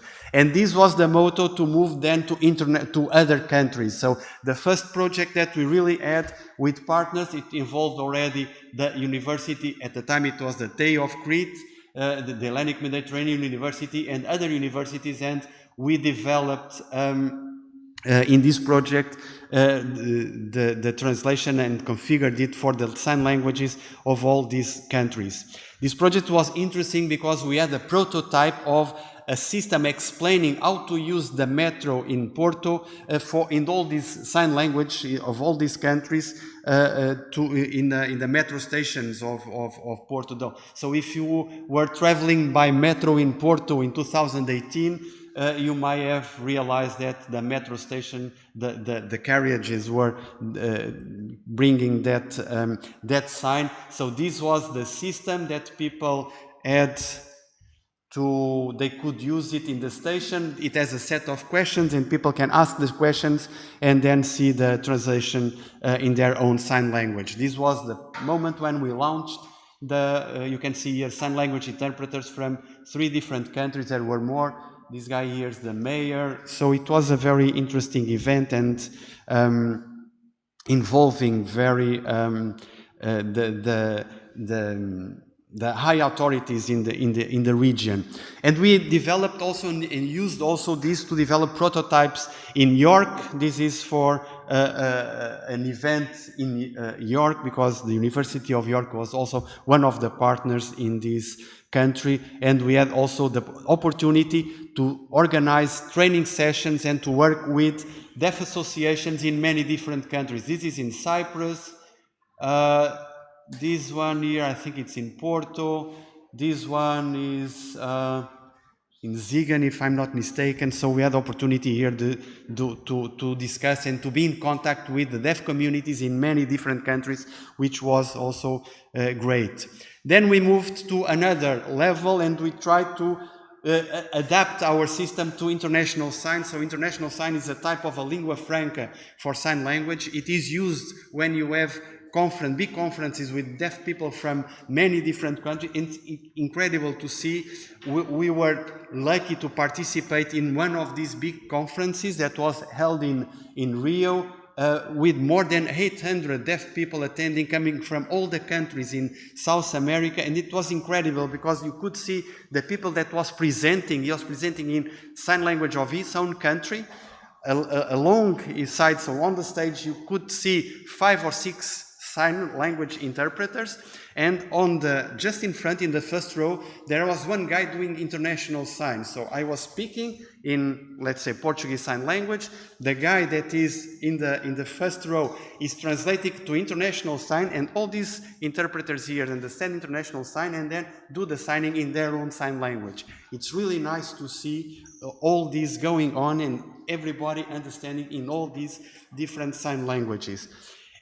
And it was also in this conference that we had the chance to see something that is absolutely incredible. One person that was deaf and blind. And it's incredible to see the people was sitting, and to understand what was being said, there was another people right next to him that was doing sign language. And the blind guy was just with his hands like this, and he was doing sign language just below his hands, and he could understand what is being said. It's absolutely incredible to see how we can develop all these competencies when we need them. And another thing that was incredible to see in this particular case was that deaf people dance. They can sense the music by the vibration. And it was incredible, a huge room with 800 people, everybody dancing. They dance much better than me. Believe me, yeah. Okay, then we moved to another project, CATS-SL. I think this was already presented yesterday in the AMES conference. This is a project to develop a computer-assisted teaching sign platform for sign language for people that want to learn sign language, deaf or non-deaf users. ICHT, it's another project that this is being funded by structural funds and also from funds from the COMPET program in Portugal, and this is addressing inclusive tourism. So this is using our platform to translate and to explain in certain touristic attractions what is going on in sign language so that deaf people can benefit from this. TechWiz, it's another one that we are just starting. There is one big difficulty for deaf people related to technical glossaries. So deaf people use sign language, but sign language, in terms of the lexicon, the lexicon of sign language, it's much more reduced than the oral languages. There is no sign for nanotechnology. There is no sign for many technical words, for perovskite, something. So these words do not have signs. There are groups of deaf people working in developing signs for these techniques, for chemistry, for physics. You should correct the time frame. If the project is just started. Yeah, no, this is... Yeah, that's correct. This project is ongoing. Thank you. But what we are doing with this project, I think I can show you. Yes, I have it loaded here. Okay, what we are doing, we are using the avatar. We are using the avatar, and people can put the nanotechnology. I'm writing, this is in Portuguese language now, because the other dictionaries, so this, you can select the language that you want. We are using Portuguese now. If I search for nanotechnology, the tool is searching online using web scraping for definitions of nanotechnology. And hopefully we will get some translation. So what the tool is doing is looking in online dictionaries for an explanation of the term, and then we can translate it using the avatar. Let me go, okay, we have here, so this is a Portuguese, one definition Portuguese of sign language. You can see where this information was captured. We have additional information if you want, but you can ask the avatar to play what is said there, so people can have an explanation in sign language of one word for which there is no sign, so they cannot sign it and understand what is being said there. They can also play the word in itself. If there is a sign, they can see it, and they can ask also to summarize text, but this is already too much technical detail, so let's move again to our presentation. And the last one, it's not really a project, it's just a award that we got, but this is a award that it's very little money for the work that is there, but it's 5,000 euros. This was an award funded by the Polytechnic, my institution, and what we have to do in this award is to create PowerPoint course materials from one course in Portuguese Sign Language. And we are using this as a test bed for the ATHENA European University to translate. We are doing this in cooperation with Costas and with the colleagues from Vigo to translate a very nice course they have on gender equality, strategies for gender equality, and we are translating this to Portuguese Sign Language and hopefully also to Spanish Sign Language, and this will be the kickoff for some projects that we are planning for the future, and one of them is to have in ATHENA certain courses to start as a demo, as a showcase in the sign languages of all the universities. So in 1 year, ATHENA can be the first European university offering these courses in sign language, which would be a big development for our societies, let's say. In terms of future work, so all of these, one of the things that we are trying to do is that these projects do not end when the funding period is end. So, and this is very good that, in fact, we have this spin-off company, because this cooperation between what we are doing in the research lab and the spin-off company that is very close to the market is really bringing great benefits, because they realize the problems that we have in the prototypes that we are developing. They can clearly understand new needs that we can supply and solve with the technology that we have, and this creates the food to create new projects and to keep developing. So this bilateral cooperation is working very well. Currently, we have mainly 2 big issues to solve: to improve the facial expression of our avatar and to improve the techniques of machine translation. We are mostly now using rule-based machine translation, which has several drawbacks. So we are trying to run this on machine translation. We are very much interested now in having higher education course materials written in sign languages of all the ATHENA countries. Okay, I hope I was not too boring. Thank you very much for listening.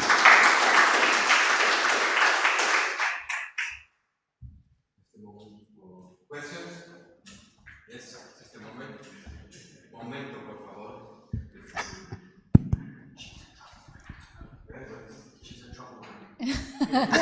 Yeah, me did.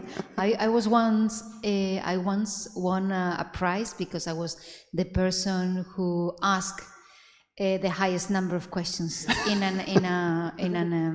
a program. Thank you very much, Nuno, for this interesting and inspiring presentation, and also thank you very much to you and your team for the wonderful work you're doing for society, and especially for deaf people. I have 2 questions for you. The tech quiz that you show us online, could we consider that as an online sign dictionary? Could we use it in the languages that you have shown? Yes, you can. Okay. Let me go here. Yes, you can select the languages. Okay. It's not exactly a dictionary, but you don't have the terms that you are looking for the explanation, you don't have them pre-recorded. So you search this in real time. Imagine that I want to search for manga. Manga is the mango in Portuguese. And this is being searched online in several sources depending on the language that you select. So we are using, in the case of Portuguese, Primeirão, which is Portuguese dictionary. So we are searching in these dictionaries, we are searching in other tools, Wikipedia, and we are collecting all this information. And if this is not enough, you can summarize all this in a condensed explanation for the deaf people. So it's more an explanation tool than a pre-established or static dictionary. Okay, but still you have the avatar describing everything. All the words that you can search. That is what, yeah. The avatar is playing the words that are in the database. For Portuguese, we already have a big database. We have a team with 4 or 5 deaf people that are loading the database with signs already for a few years, but we do not have all the vocabulary of the Portuguese Sign Language yet. For the other countries, we have much less, 500, 600 words for each one of the other countries. So what the avatar does is he gets the gloss, it goes word by word, sign by sign, he goes to the database, he finds the animation, and he does one animation after the other. If there is one word, one sign that is not in the database, he does the finger spelling, which is not good. So we are pushing to have the databases loaded as far as possible with all these signs. Still in progress, so this will be the future deaf word reference dictionary. I hope so. There are many, there are already many online dictionaries, but they are pre-recorded videos, which is very demanding and very costly and difficult to update. This is a much more flexible solution, so yes, we expect in fact in Portugal with this sign language translation that I just showed, we are currently, I think, one of the best solutions in the market. And would it be possible for any company to ask you to do a video performing the sign translation? Yes, that is possible. Like the one you show us in that municipality? Yes, so in this case, we don't have pre-recorded videos. You are selecting the text and the avatar is not doing. So the text is sent to a server and the server is bringing the signs to the avatar and the avatar is playing them. So if you change the way that the sign is being made, because these signs has also always been corrected and improved by the deaf people, if you change one sign because it was not properly configured, the avatar will play it according to the last version. So this is not pre-recorded videos, this is something that is made in real time based on what is in the database. Okay, but can we just ask you to do a video for an institution? You can do that. In fact, this company has been getting requests also from the Italian electrical company to have their website translated. So there are these requests. The agreement that we have with this company is that for commercial purposes, they charge a fee. For education, it's for free. So if in your university you want to have this, we can ask and we can give you a license to have it for free. Thank you, Nuno. The other last quick question is about what are your views, your opinion about the automatic subtitles that we can activate on TV, on any program in different languages? Yeah. Do you think they are suitable for deaf people or they are not good enough? We had this idea to put the avatar translating the subtitles. And we went to the deaf people that work with us and say, it's not very good because you cannot pay attention to the avatar and at the same time to the video. So they discourage us to go on that direction. So this project never moved because of that. In fact, this explanation tool that the tech quiz that I show, this was the idea to develop this came from one meeting that we were having with deaf teachers, sign language teachers, that they mentioned this. We don't have this. This could be good. But like we said, for the subtitles, I don't think it's a very good idea, at least from the feedback that we get from the deaf colleagues. But do you think the subtitles we can see and read on TV are good for deaf people? No, because they are in oral language. I guess they haven't been adapted. Yeah, they have not been translated, yes. Yeah, so they just summarize things and go for the keywords, but It's not adapted to deaf language. Yeah. Good. Yeah. No. And so. not a question, and I finish with this, but I would like to share with everybody that we have a singer in Spain, Rosalén, and she has all the concerts. She has an interpreter in sign language, Yeah. so you can see Rosalén singing and Singing dancing, and someone- and you yeah. can also see the interpreter in sign Yeah. language. Yeah, And I yeah, think that's that's very, right. very nice of her. That's Thank you. right. That's all. Yeah, that's great.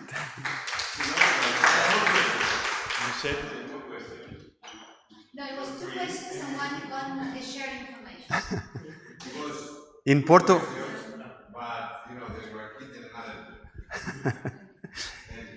another. in Porto we have one theater that they do shows in sign language once a month or something like that. I would like to ask, what do deaf people think about the avatar? Is it better than a real person who is making the signs? Did you ask them? No, it's not the same. They. I know it's not the same. I'm asking about what do deaf people think about this avatar? Yeah. Is- About this one in particular, they are not very happy with it because it's very cartoonish. It's not That's my resembling. question. Okay, so this is on one of the lines of work that we are doing. But deaf communities are very much proud of their own culture, of their own language, and they do not like very much about the avatars. What we believe in is that having this avatar or having nothing, it's much better to have this than to have nothing, because otherwise the solution that we have is to read in the oral language. But yes, that is the big question with regard to the avatar. They want to have something that is more similar to a real person, and we are working now in hyper-realistic avatars to try to solve that issue. Thank you. Thank you, if I I may. have a question, please, if you hear me. This is the online speaker, the next online. Okay, good. Do I have time for a question? Yeah, thank you. No, first, Efkaristoume. Thank you to Thank you. everyone else here as well. You made me think of a couple of things. My colleague in Oxford, the professor of linguistics, for his year training in linguistics, had to go and study another language, French or German or such. He did British Sign Language because he said it was more interesting. It was more. Yes. I was not aware before of International Sign Language, which has always been something I've worried about, why different countries have different sign languages when we're the same. I felt people were losing an opportunity to communicate at a level that those of us who can hear cannot. And I think your talk demonstrated as well that people have other abilities and we have to find ways to do things. And the Greek philosopher Aristotle said something like, science without humanity is science without purpose. And I understand what my colleague said here about deaf people might not be happy with the avatar, but as Nuno said, it's a start, starting from nothing. An ex-student of mine, who's a good friend, recently introduced me to her sign language teacher in the middle of Heraklion. So I spoke in Greek, so he could read my lips. Yeah. And he surprised me by saying to Marina, your teacher has an accent. I was amazed that I was amazed that somebody could do that by reading lips. That shows that they're using abilities that I don't have. And the other thing of statistics for people that failed to complete their degrees was horrifying. Not surprising or shocking, the number of people who could not finish their studies because they were hard of hearing. How many people in the community are hearing affected, disabled, as a percentage, roughly?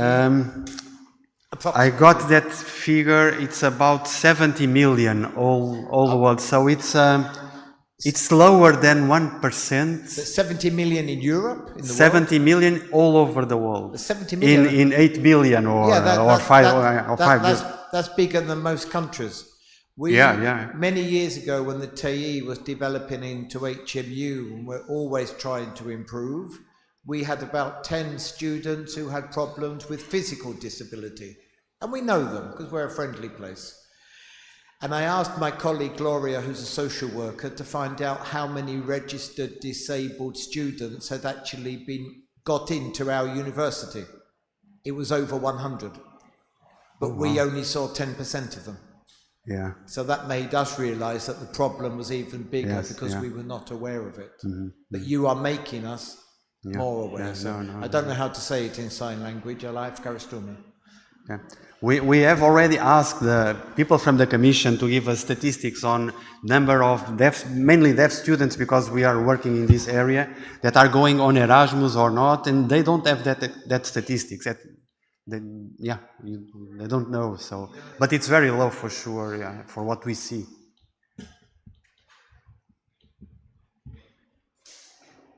Nuno, can you tell me more about the student involvement? It's Joseph Kerkashem in remote access to this conference. Because we know that you published 5 papers with your students in ATHENA Research Book Volume 2. So what's the way you are involving them? The way that we are involving the students in this work. Yes. Is that correct? Okay. So we have PhD students working with us in developing this tool. So this tool is being developed in my research group. And we have students from, we involve also master students to develop projects with this technology. In fact, this TechWiz platform, the first prototype was developed by a master student, and I believe this is also published in one of the ATHENA research books. So we are involving them through this project and also through PhD. And it's also for the ATHENA students from other ATHENA Alliance members. We have been developing this mostly in the walls of IPP, but in fact we had already students that came from Greece to work with us in applications of this tool. We had students from Iran. Well, we're getting students that we are getting mainly through Praxis, with announcing internship offers for them, and we're getting many students from abroad.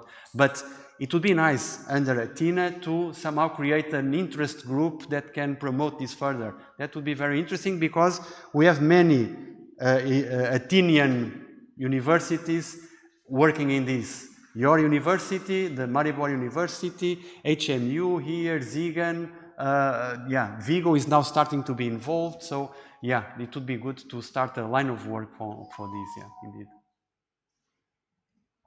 Thank you. Thank you, Joseph.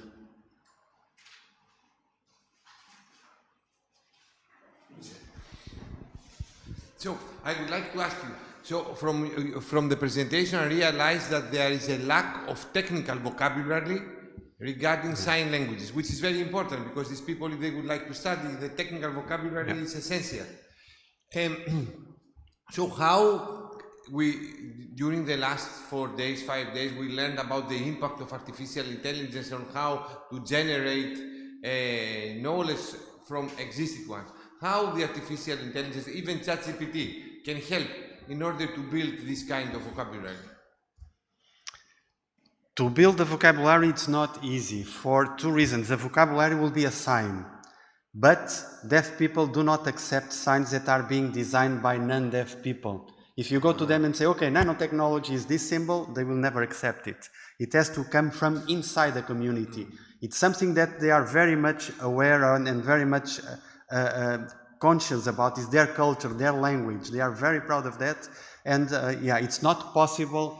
They will never accept that. So what we are doing, we are in fact using artificial intelligence to extract from the web explanations for words for which there is no sign, to explain them in the way that they can understand the meaning of the word, but not creating a sign.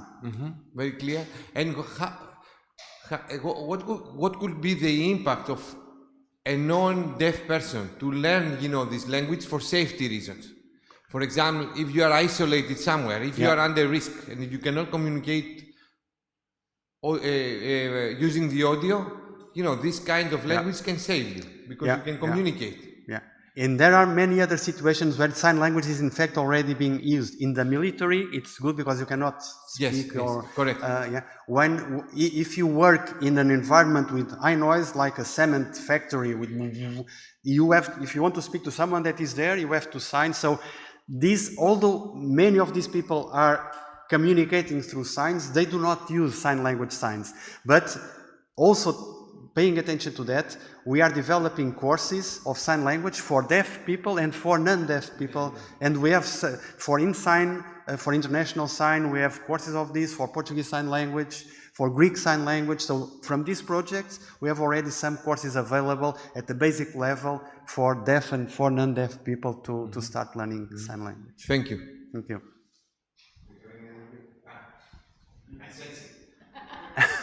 Thank you. No, you just inspired me with one idea. How about teaching babies to use like basic sign language to communicate before they can actually speak a word? Yeah.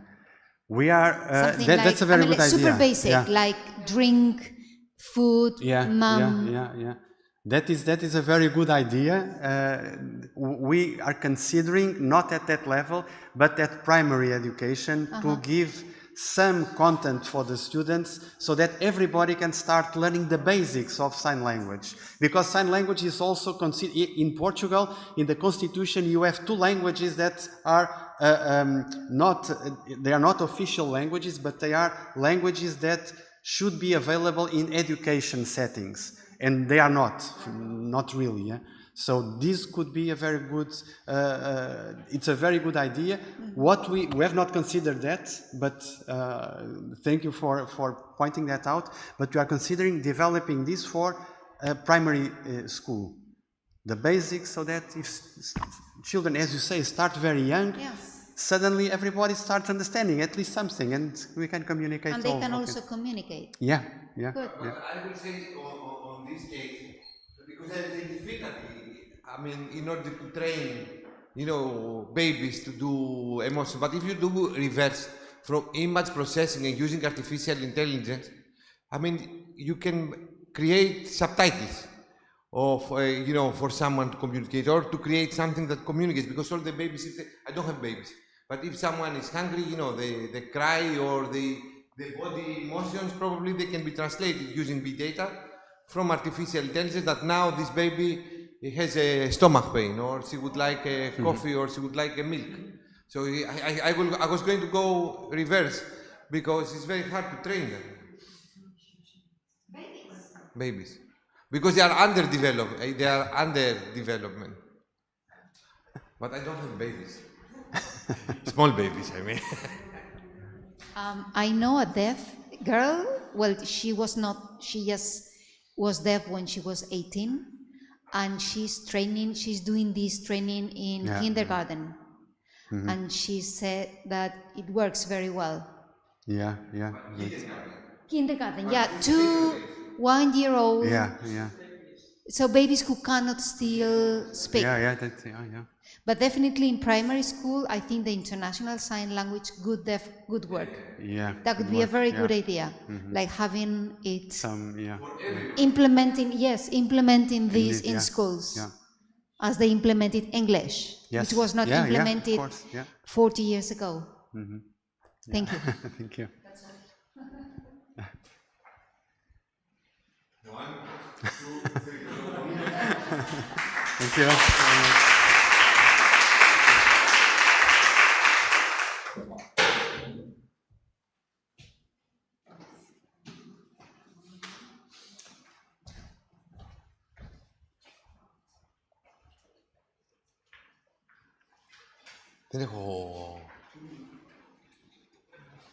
So now we are going to move to the last presentation for today, and the last of our international week, the first ATHENA Forum. This is an online contribution from a colleague from the University of Maribor, Joseph Yorgos, that he's going to speak. We can see here in a hybrid mode, Yorgos. He's going to talk to us about the research activities of the Athena European University, and more particular about the Athena research book. So, Yorgos, your floor is yours for the next 45 minutes. Thank you. Thank you, Kostas. Dear colleagues, dear ladies and gentlemen, thank you for following my lecture in this remote mode. I'm really sorry that I'm not with you because I know all the beauties and the benefits of Crete Island. And very good cooperation with our colleagues there. So the circumstances brought me to do it in a remote mode, so the title is relatively long and a bit complicated. Namely, we would like to say that the Athena research book, as one of the deliverables of Athena project, is much more. We claim that it is an integrative asset of the European University Alliance. Why? I'll try to explain you later, next slides. And let me introduce my colleagues who are working on this. Sasha Grasic and Tatiana Nelson-Druževec. Tatiana is a work package leader, and I think that she's also with us in this streaming. All we come from University of Maribor, Faculty of Electrical Engineering and Computer Science. However, the Athena project is the project where universities are involved. That's the reason why the size of the letters for University of Maribor is a bit bigger than for the faculty. Thank you again for inviting me to this conference. So, my presentation consists of 4 chapters. First, I will do a very short introduction to the project and the long-term alliance. I'm happy that also Garrett mentioned in his lecture the importance of Athena, the European University, and mentioned also his experience. The second chapter is about the structure, namely to understand the message of this lecture. We need to learn about the project structure and how we are reflecting it after the 3 years of the project. And of course, the central chapter is, the main chapter is the Athena research book. First, we'll explain it as a project deliverable. Then we'll speak about the advanced mission through content-related metamorphosis and towards some integrative assets of Athena.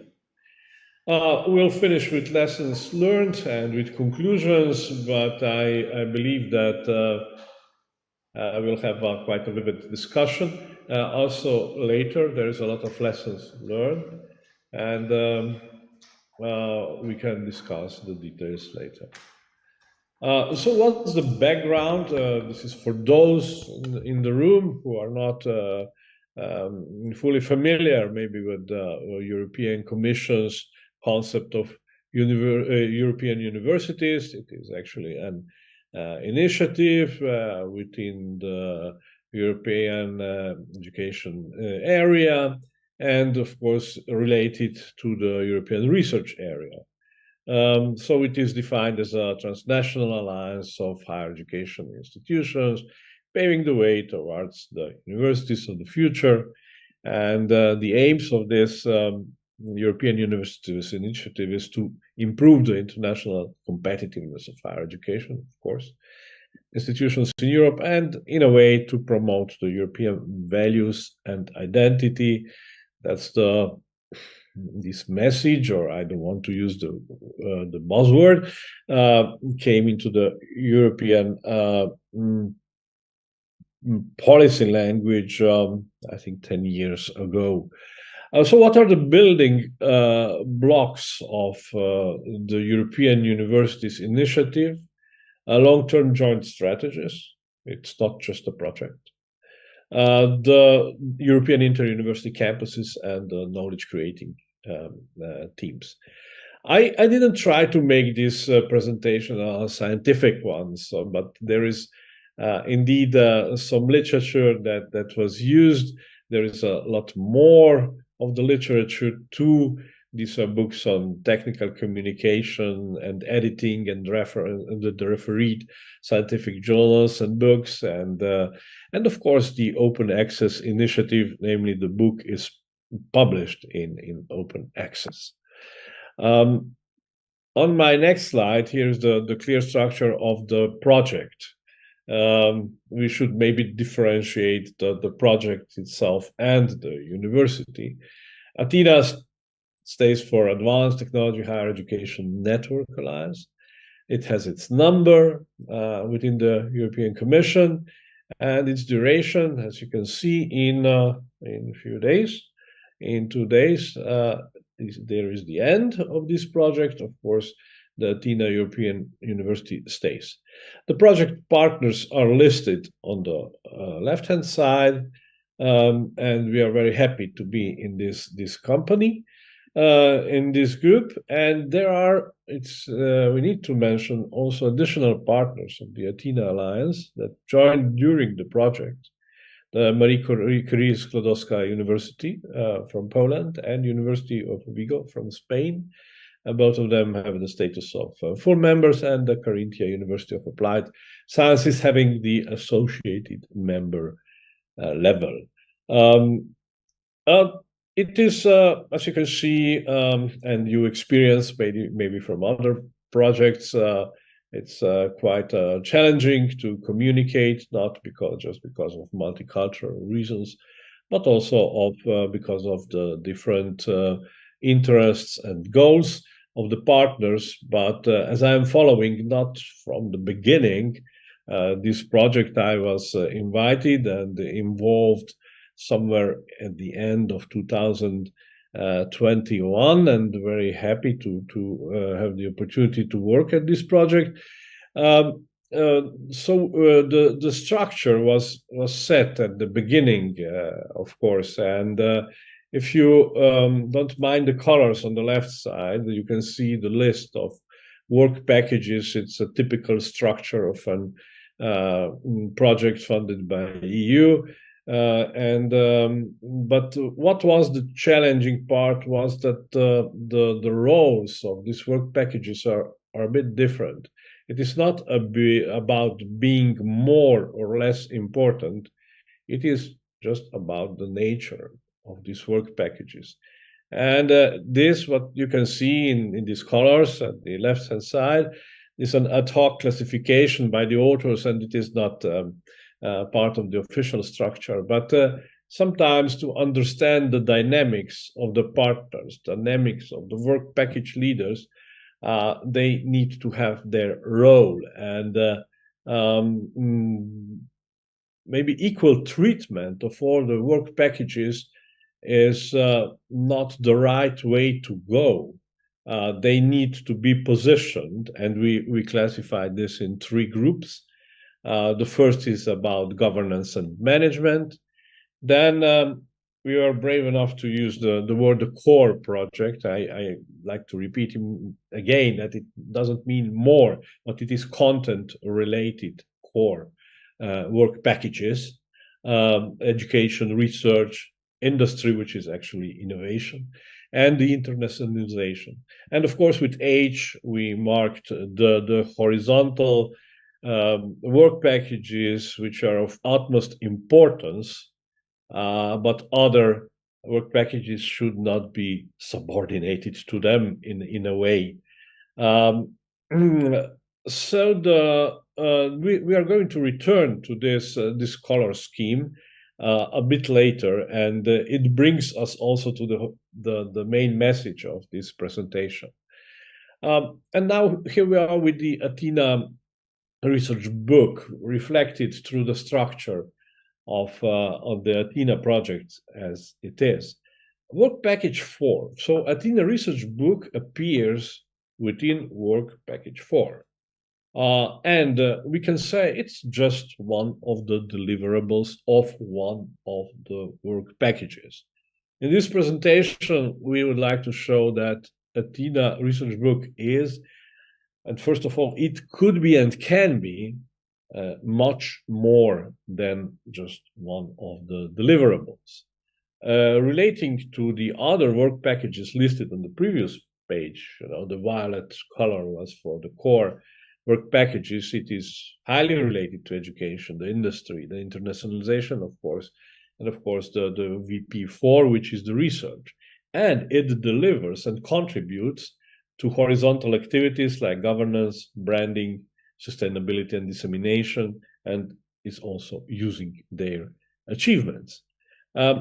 So until now, we published, I'm already with the third chapter, we published 2 volumes, and that was the plan, the initial plan in the project proposal to publish 2 so-called research books reflecting the research activities of the member institutions, the alliance members.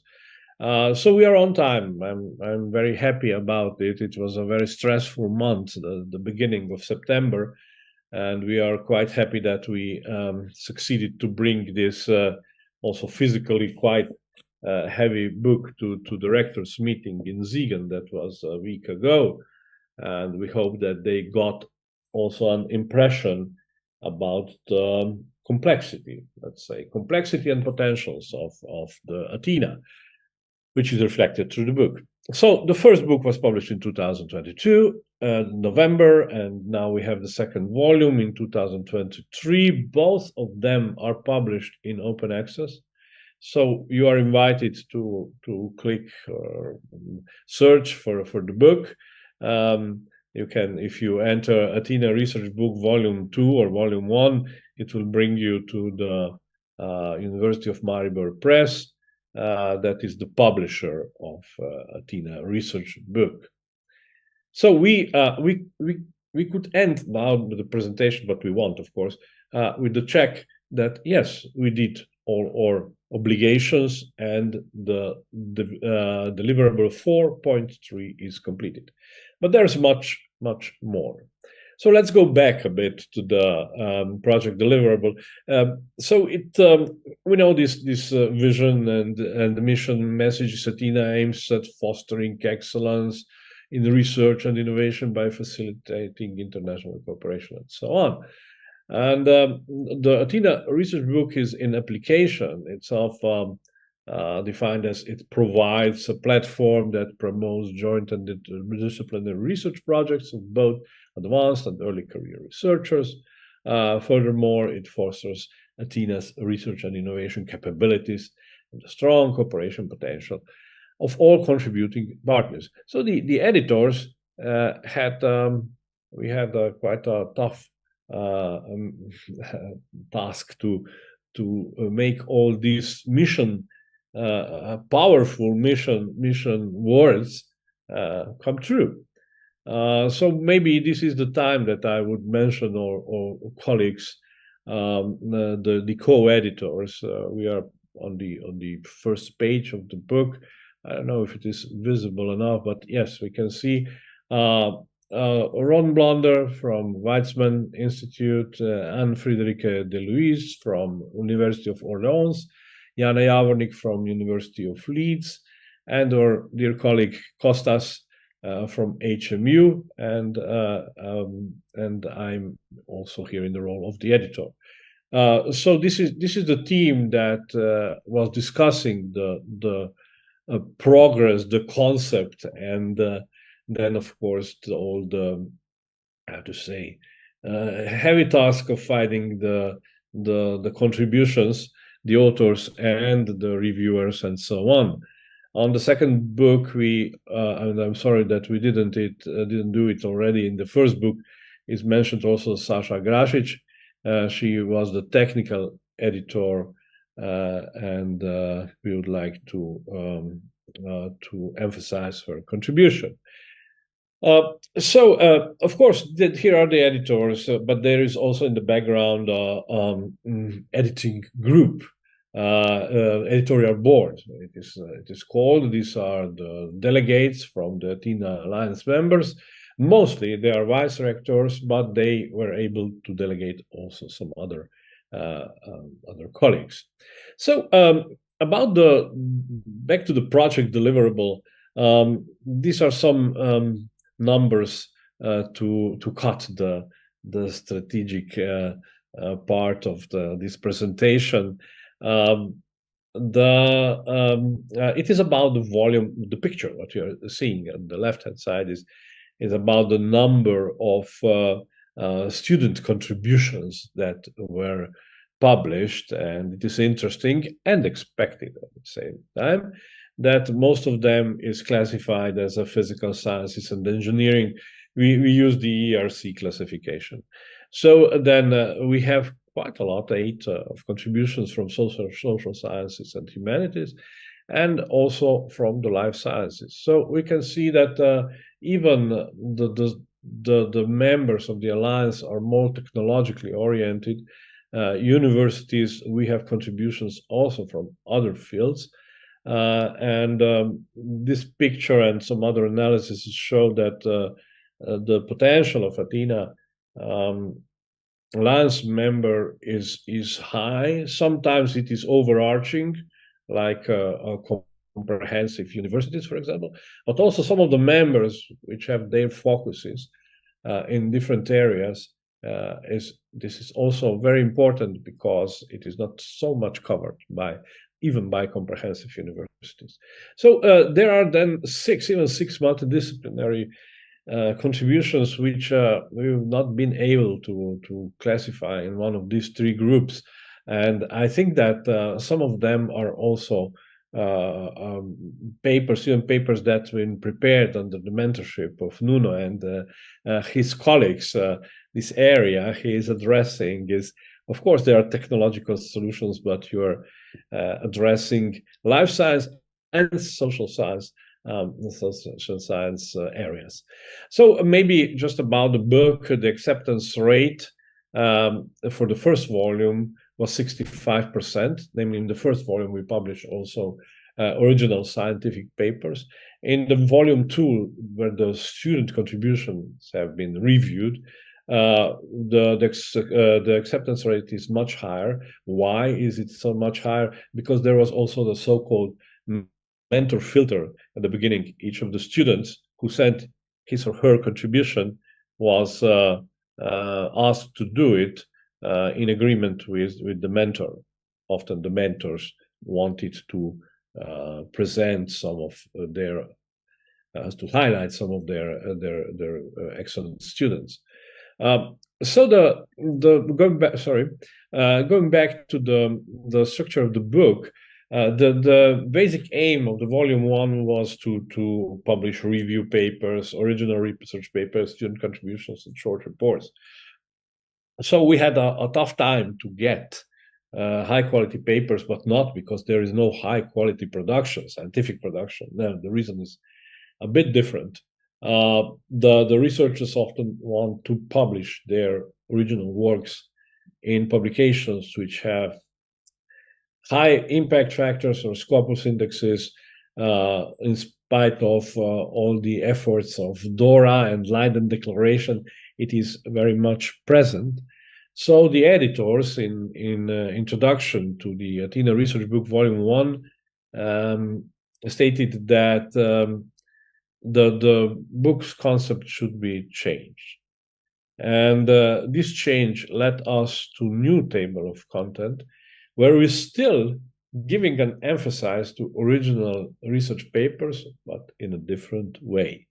To explain this detail, I will show you the next slide, which shows the table of content of Volume 1 and Volume 2.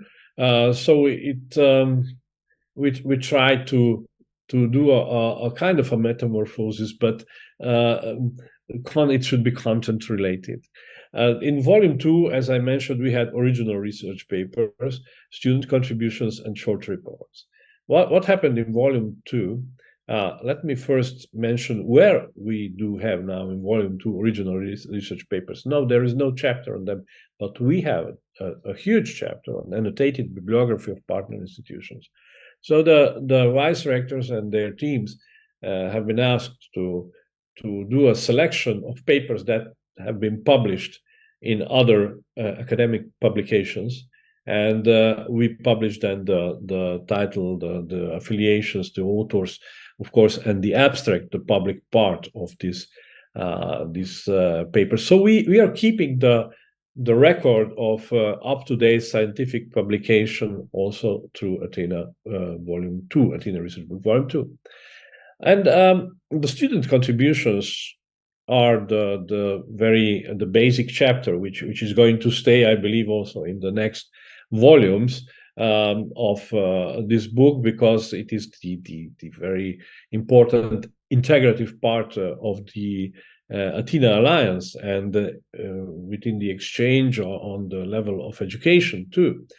So, but we wanted to upgrade the book too with a profile of ATHENA, namely the lack of existing, I would say, public image of ATHENA, as we observed, was that there's no way to see all the potentials what we have in ATHENA. Of course, we have a beautiful ATHENA web page, and you can link your universities and so on.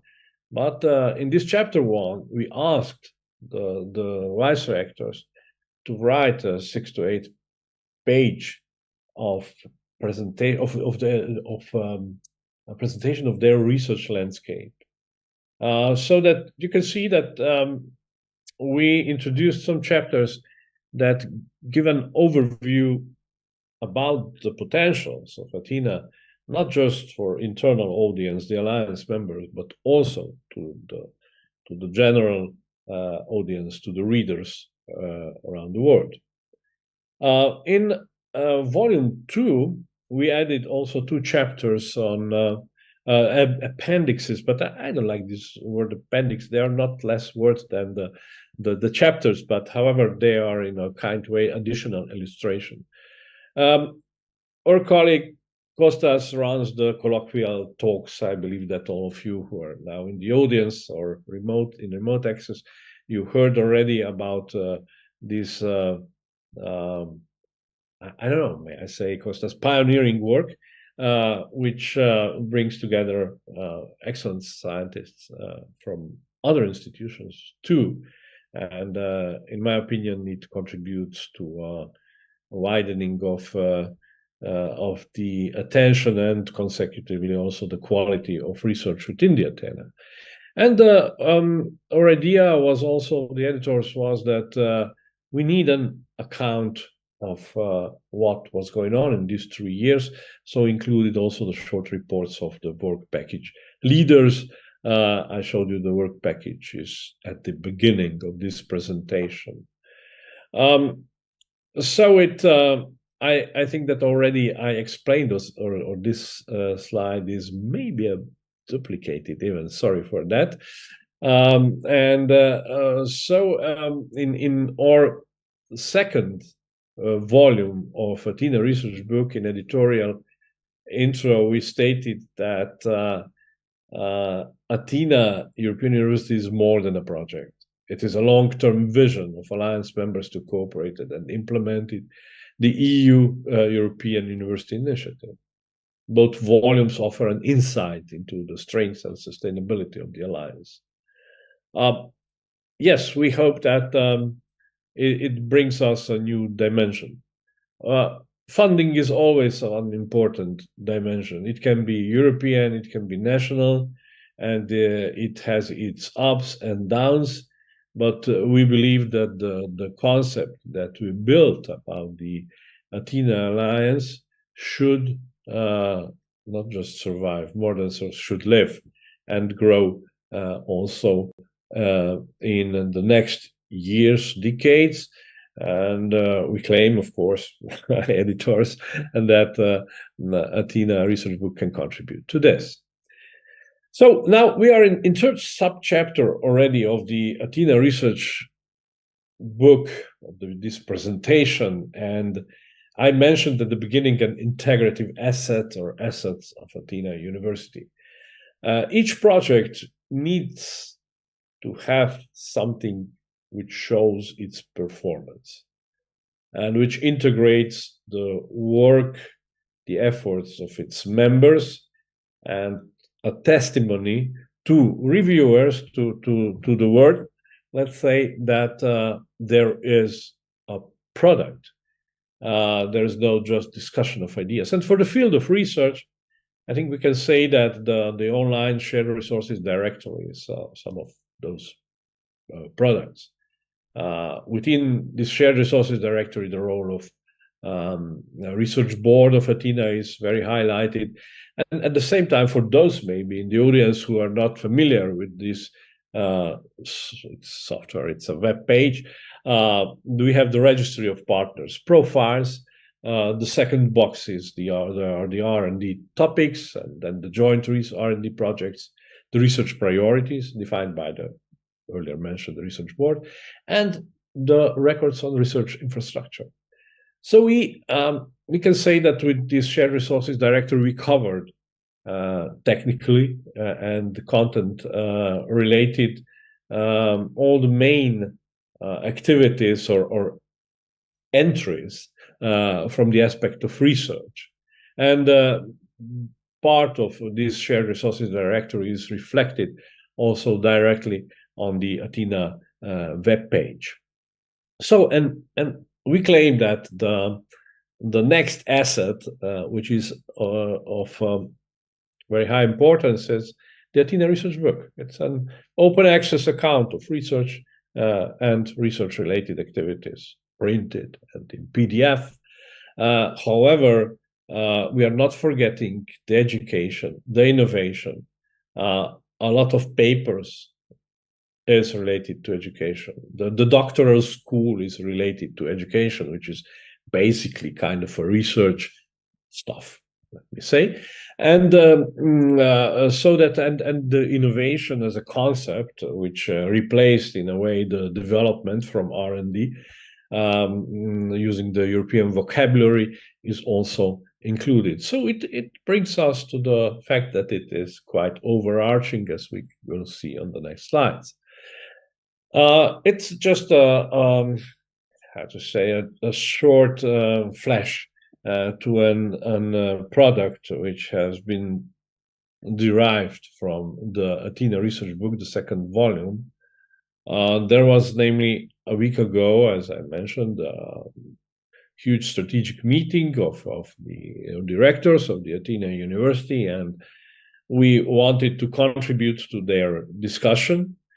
And so we made the team of Work Package 4, Tatiana, Sasha, and myself, a compendium where we took the chapters that are called the Vision of ATHENA Research-Based Cooperation and published them in a little booklet. So the intention of this booklet was threefold. The first was the ATHENA Research Board. It should be a research board working material and informative material for other boards, the educational board, the industry board, and so on, and two other decision-making bodies of the ATHENA. So, but first intention was, one of the main intentions, that it should be a discussion material for use at the ATHENA Alliance management meeting, as I mentioned. And of course, this booklet can also be a background material when applying for various funding schemes. So it is available, and it was by some members well accepted. So I'm already with the final chapters, which is where I would like to hear also your feedback. It is about the lessons learned and conclusions. Of course, the ATHENA Research Book appeared as one of the deliverables, and I was involved a bit later into the project, but due to my work experiences in my career that is almost 40 years long, I tried to play also kind of an advisory role to the colleagues by fulfilling the tasks and the deliverables. So observing the ATHENA as a project, it is affected or faced with the challenges like all other projects. So the first challenge is always the content growth and the learning that is challenging the vision and the mission. It can influence the basic messages that were conveyed through the project proposal. The second is that there's often a different consideration of member institutions that leads to the less structured outcomes. Someone fails, someone is performing extremely well, and this balance, not just informal check marks to the deliverables and tasks, that there is needed some all the time balancing, because and maybe to revisit also sometimes the role of individual partners within the alliance. And the third challenge, which is also quite general, there are the challenges of project management, staff, and attention of the leaderships.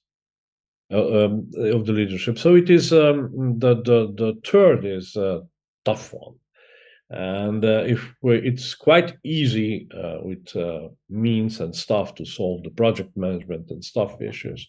The attention of the leadership is crucial, and so it needs to be performed and made visible to all the partners within the project.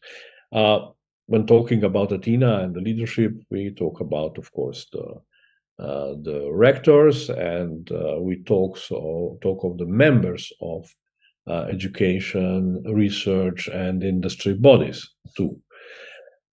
So thus, it's a thought that I recorded in a way. An integrative platform is needed, giving a common ground for all members, contributions, and public appearance of the project outcomes.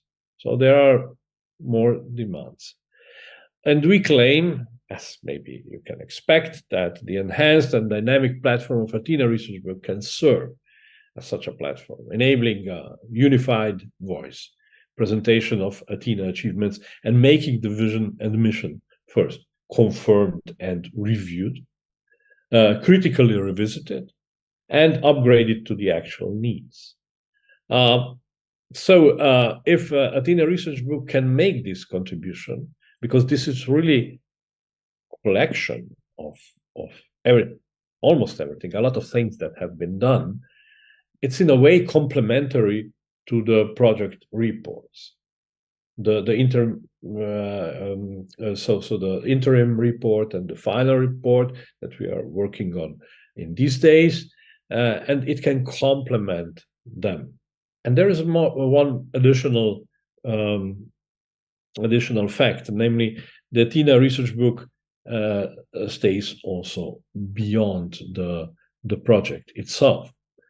And the conclusions and these lessons learned, we claim that the ATHENA Research Book has an overarching effect, and that's the reason why it can be integrative. And here we wrote that please recall the ATHENA work package structure from page 5. It is related to shared resources directory, which are then reflected in scientific contributions. It is a means for the ATHENA Research Board, who define the priorities. When we prepared the ATHENA Research Book, and of course the other parts of the work package 4, together with colleagues who are chairing the work package 6, we derived the so-called ERICs, which these are people, individuals, ATHENA Research and Innovation Coordinators. Without this structure, we could not be successful with the book and with the shared resources directory and with other products. Namely, the ERICs are really an inevitable operative structure. These are people with names. These are people who are connected within their institutions. Even it sounds maybe now from the distance quite normal. Of course, you need to have those people. but to establish such a structure, to get the right people, and that they are operative and heard by the leaderships of their institution, it's quite a tough assignment. Of course, the ATHENA research book can reflect also the research and other active performative initiatives. I say to ATHENA colloquial talks, this is a performative initiative. It is something that is addressing you all the time, that makes you that you as a member of Alliance should also contribute some more. And that's the reason why we have quite a long chapter of 50 to 60 pages about the ATHENA colloquial talks. Kostas listed the mission at the beginning, and then there is a record of already performed colloquial talks. And of course, the ATHENA research book could be a media to voice education and innovation related accounts and reports to the research. And so this is, I think, my final slide with lessons learned. So we believe that the ATHENA research book can even be more an edited and curated profile of all of us who are within ATHENA University Alliance. It can be a podium to learn about each other, to inspire ourselves for joint projects, to show our performance and potentials to the world, of course. At the same time, it can be a comprehensive milestone of ATHENA's growth and demonstration of the vision. Behind these words, there is really there's real time and observations. So it isn't. It is based really on experience, on working within this project, and I'm happy that today we have the former and the present Secretary General of the project of the ATHENA University Alliance, meaning Kostas and Nuno. So the question is here on the right-hand side of the slide, ATHENA Research Book Volume 3, I hope so. It will be the decision of the leadership, how we are going to proceed. I think that we are all willing to work with ATHENA Research Book Volume 3, and we are waiting for that decision. Of course, it was very exhaustive summer for us, for editors, technical editor, and the work package leader, so that we would need a pause, but which shouldn't be longer than let's say 3 to 5 months. And here I'm at the end, and I'm open to your discussion, to your questions, and so thank you for your attention.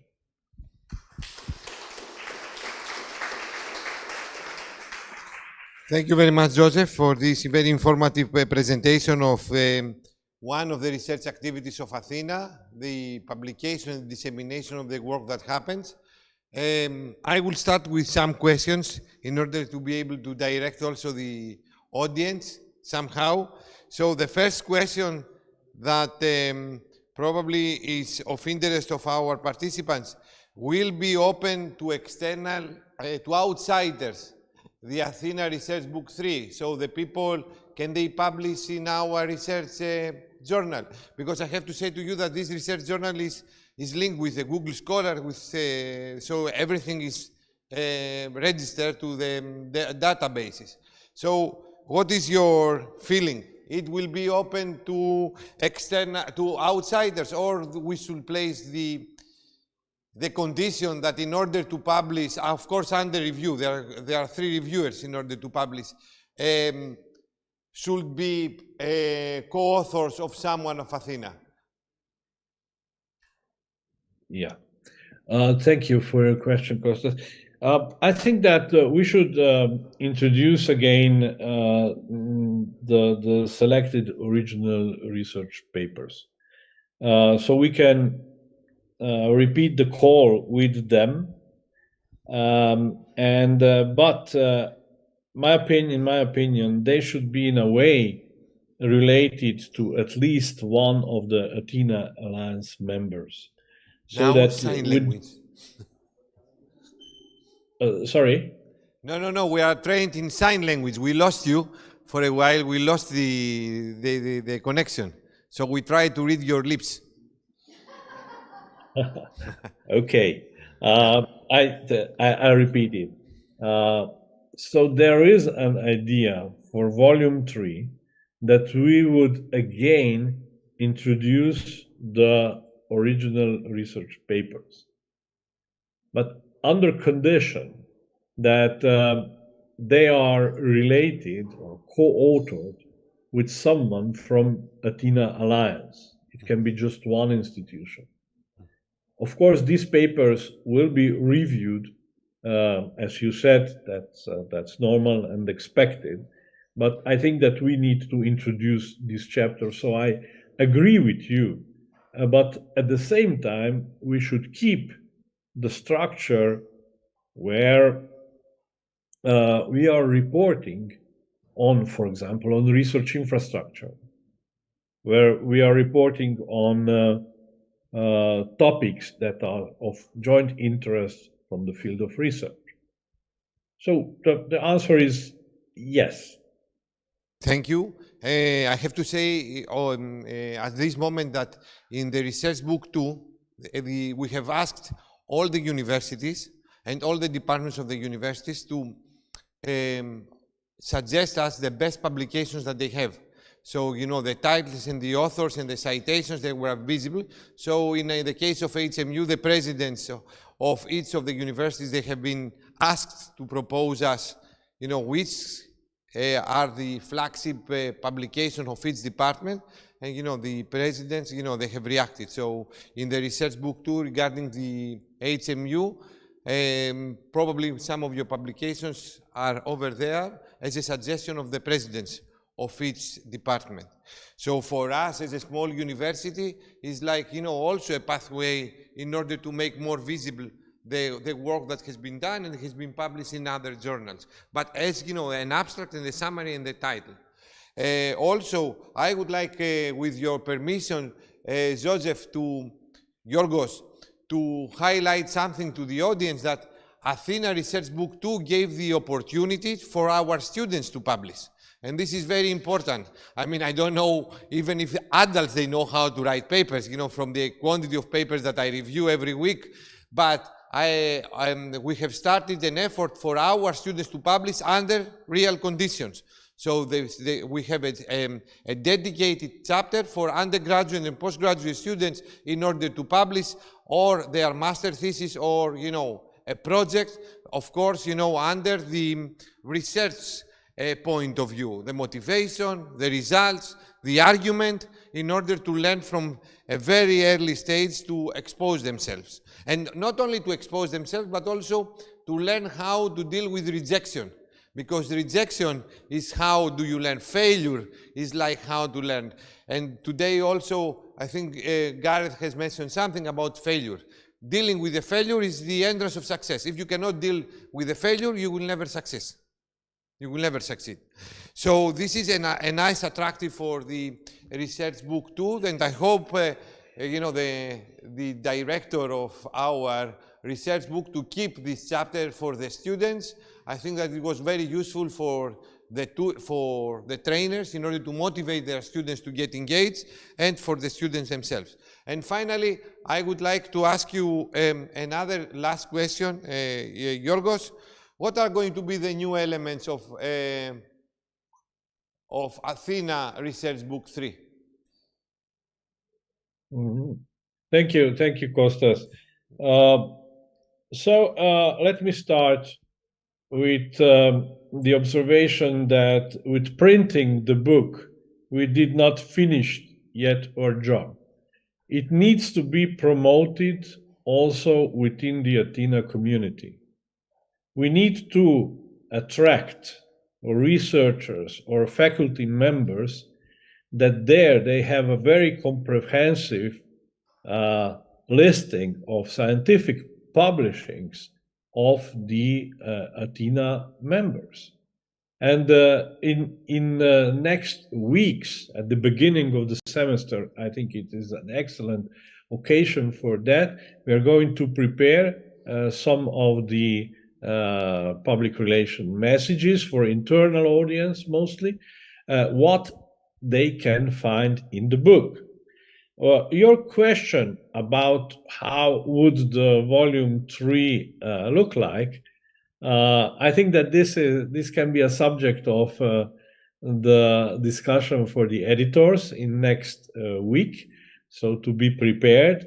But 2 chapters which are going to keep are the student contributions and the annotated bibliography for last 3 years, for example. So we are going to repeat these chapters for sure. Then I don't know how the ATHENA Talks is developing. I heard some rumors that a lot of activities is going on. So there should be a place for a bit more curated, edited account on the ATHENA colloquial talks, which should also keep this chapter. And as you mentioned, the challenge of inviting the authors of original research papers. It will be subject of discussion of the editors. Should we be focused in one area, and or to highlight, that's a bit my idea, to highlight the best works from one of the fields, like physical and technical sciences, SSH and life sciences. So this can be a subject of discussion. That's the structure we would like to keep. But let me return back to my beginning of my reply to your question. We need to how to say, to fulfill the mission that all the very high level members of ATHENA partners are aware of the book and of its content, so that they can focus their discussion and recognize each other's potentials. Thank you. So thank you very much, Joseph. I was going to propose you, in order to disseminate a little bit harder, the book, which is going to be the final product, to follow the approach of MIT Technology letters. So every 2 months they have interviews of leaders within the Alliance or beyond the Alliance. This will help the book also to be disseminated beyond the Alliance for people to present their research. So something like, not a newsletter, but some leaflet that can be related to, we can name it the ATHENA Research Book Letters. So people, they can they present their research in various fields within and beyond the Alliance. This could be something that the end product will be introduced during the process. So every 2 months to have our technology letters. Excellent idea. Excellent idea, Kostas. So we are... All right. So any other... I would like to ask the audience, does your university has its own media in order to announce the research that happens, or any research paper? Do you have your own research journal? No? You have it? So can you please share us with Yorgos? There is colleagues from the University of Lodz. No? No? Ah. Anyhow, correct me. Thank you very much. We're from the University of Applied Sciences in Tarnów, and our university has got research journals at each faculty, really. So not all of them are just as popular with research papers. Some are already quite well recognized, like the one in humanities, the one in cultural studies, also one in health sciences, one in the polytechnic faculties gaining popularity as well. So yes, you're most welcome to cooperate. This is a very nice idea, to collaborate with other similar activities all over Europe. So I'm pretty sure that Joseph is keeping notes, and he kept already the note. I have kept my note in order to remind. Any other activities in your university? We have University of Valladolid. Now I'm sure that I'm not wrong. Yes, thank you. Yes, we have several journals which are indexed in the main databases, so we can send you the information in all areas. And do you face the same challenges? Does your scientist prefer this media to publish, or they would like to publish in scientific reports, advanced materials, other kinds of journals? Do they prefer to publish to the university journals, or how do you deal with this? How do you motivate them? That's a good question. The issue we have is that it's in Spain, it's not very well recognized if you publish in your own journal, in your institutional journal. So people tend to publish abroad in other journals because they get double points than having the paper being published in the internal journal from the university. So we normally have, well, we have some publications from teachers in the university, but most of them come from abroad. In our case, I have to say that we have a review process, external review process. So in the last one, around 25 of the papers, they were rejected. So we try to introduce to our review board more reviewers from prestigious institutions. You check out that Weizmann and Irish. What is the Irish university that participates? Joseph, we have an Irish colleague here. I don't know, from the University of Limerick. Who is, from which university our co-editor comes from? Because it's from an Irish university. No, she's from Leeds, actually. Leeds. Jana Jawornik. Leeds.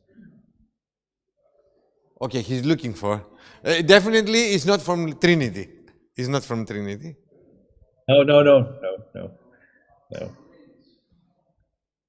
So I made a slide with these names where you are invited to send your ideas or possibilities to extend the information about ATHENA research book. Here are two email addresses. The first, that's me. And the second is Sasha, the technical editor.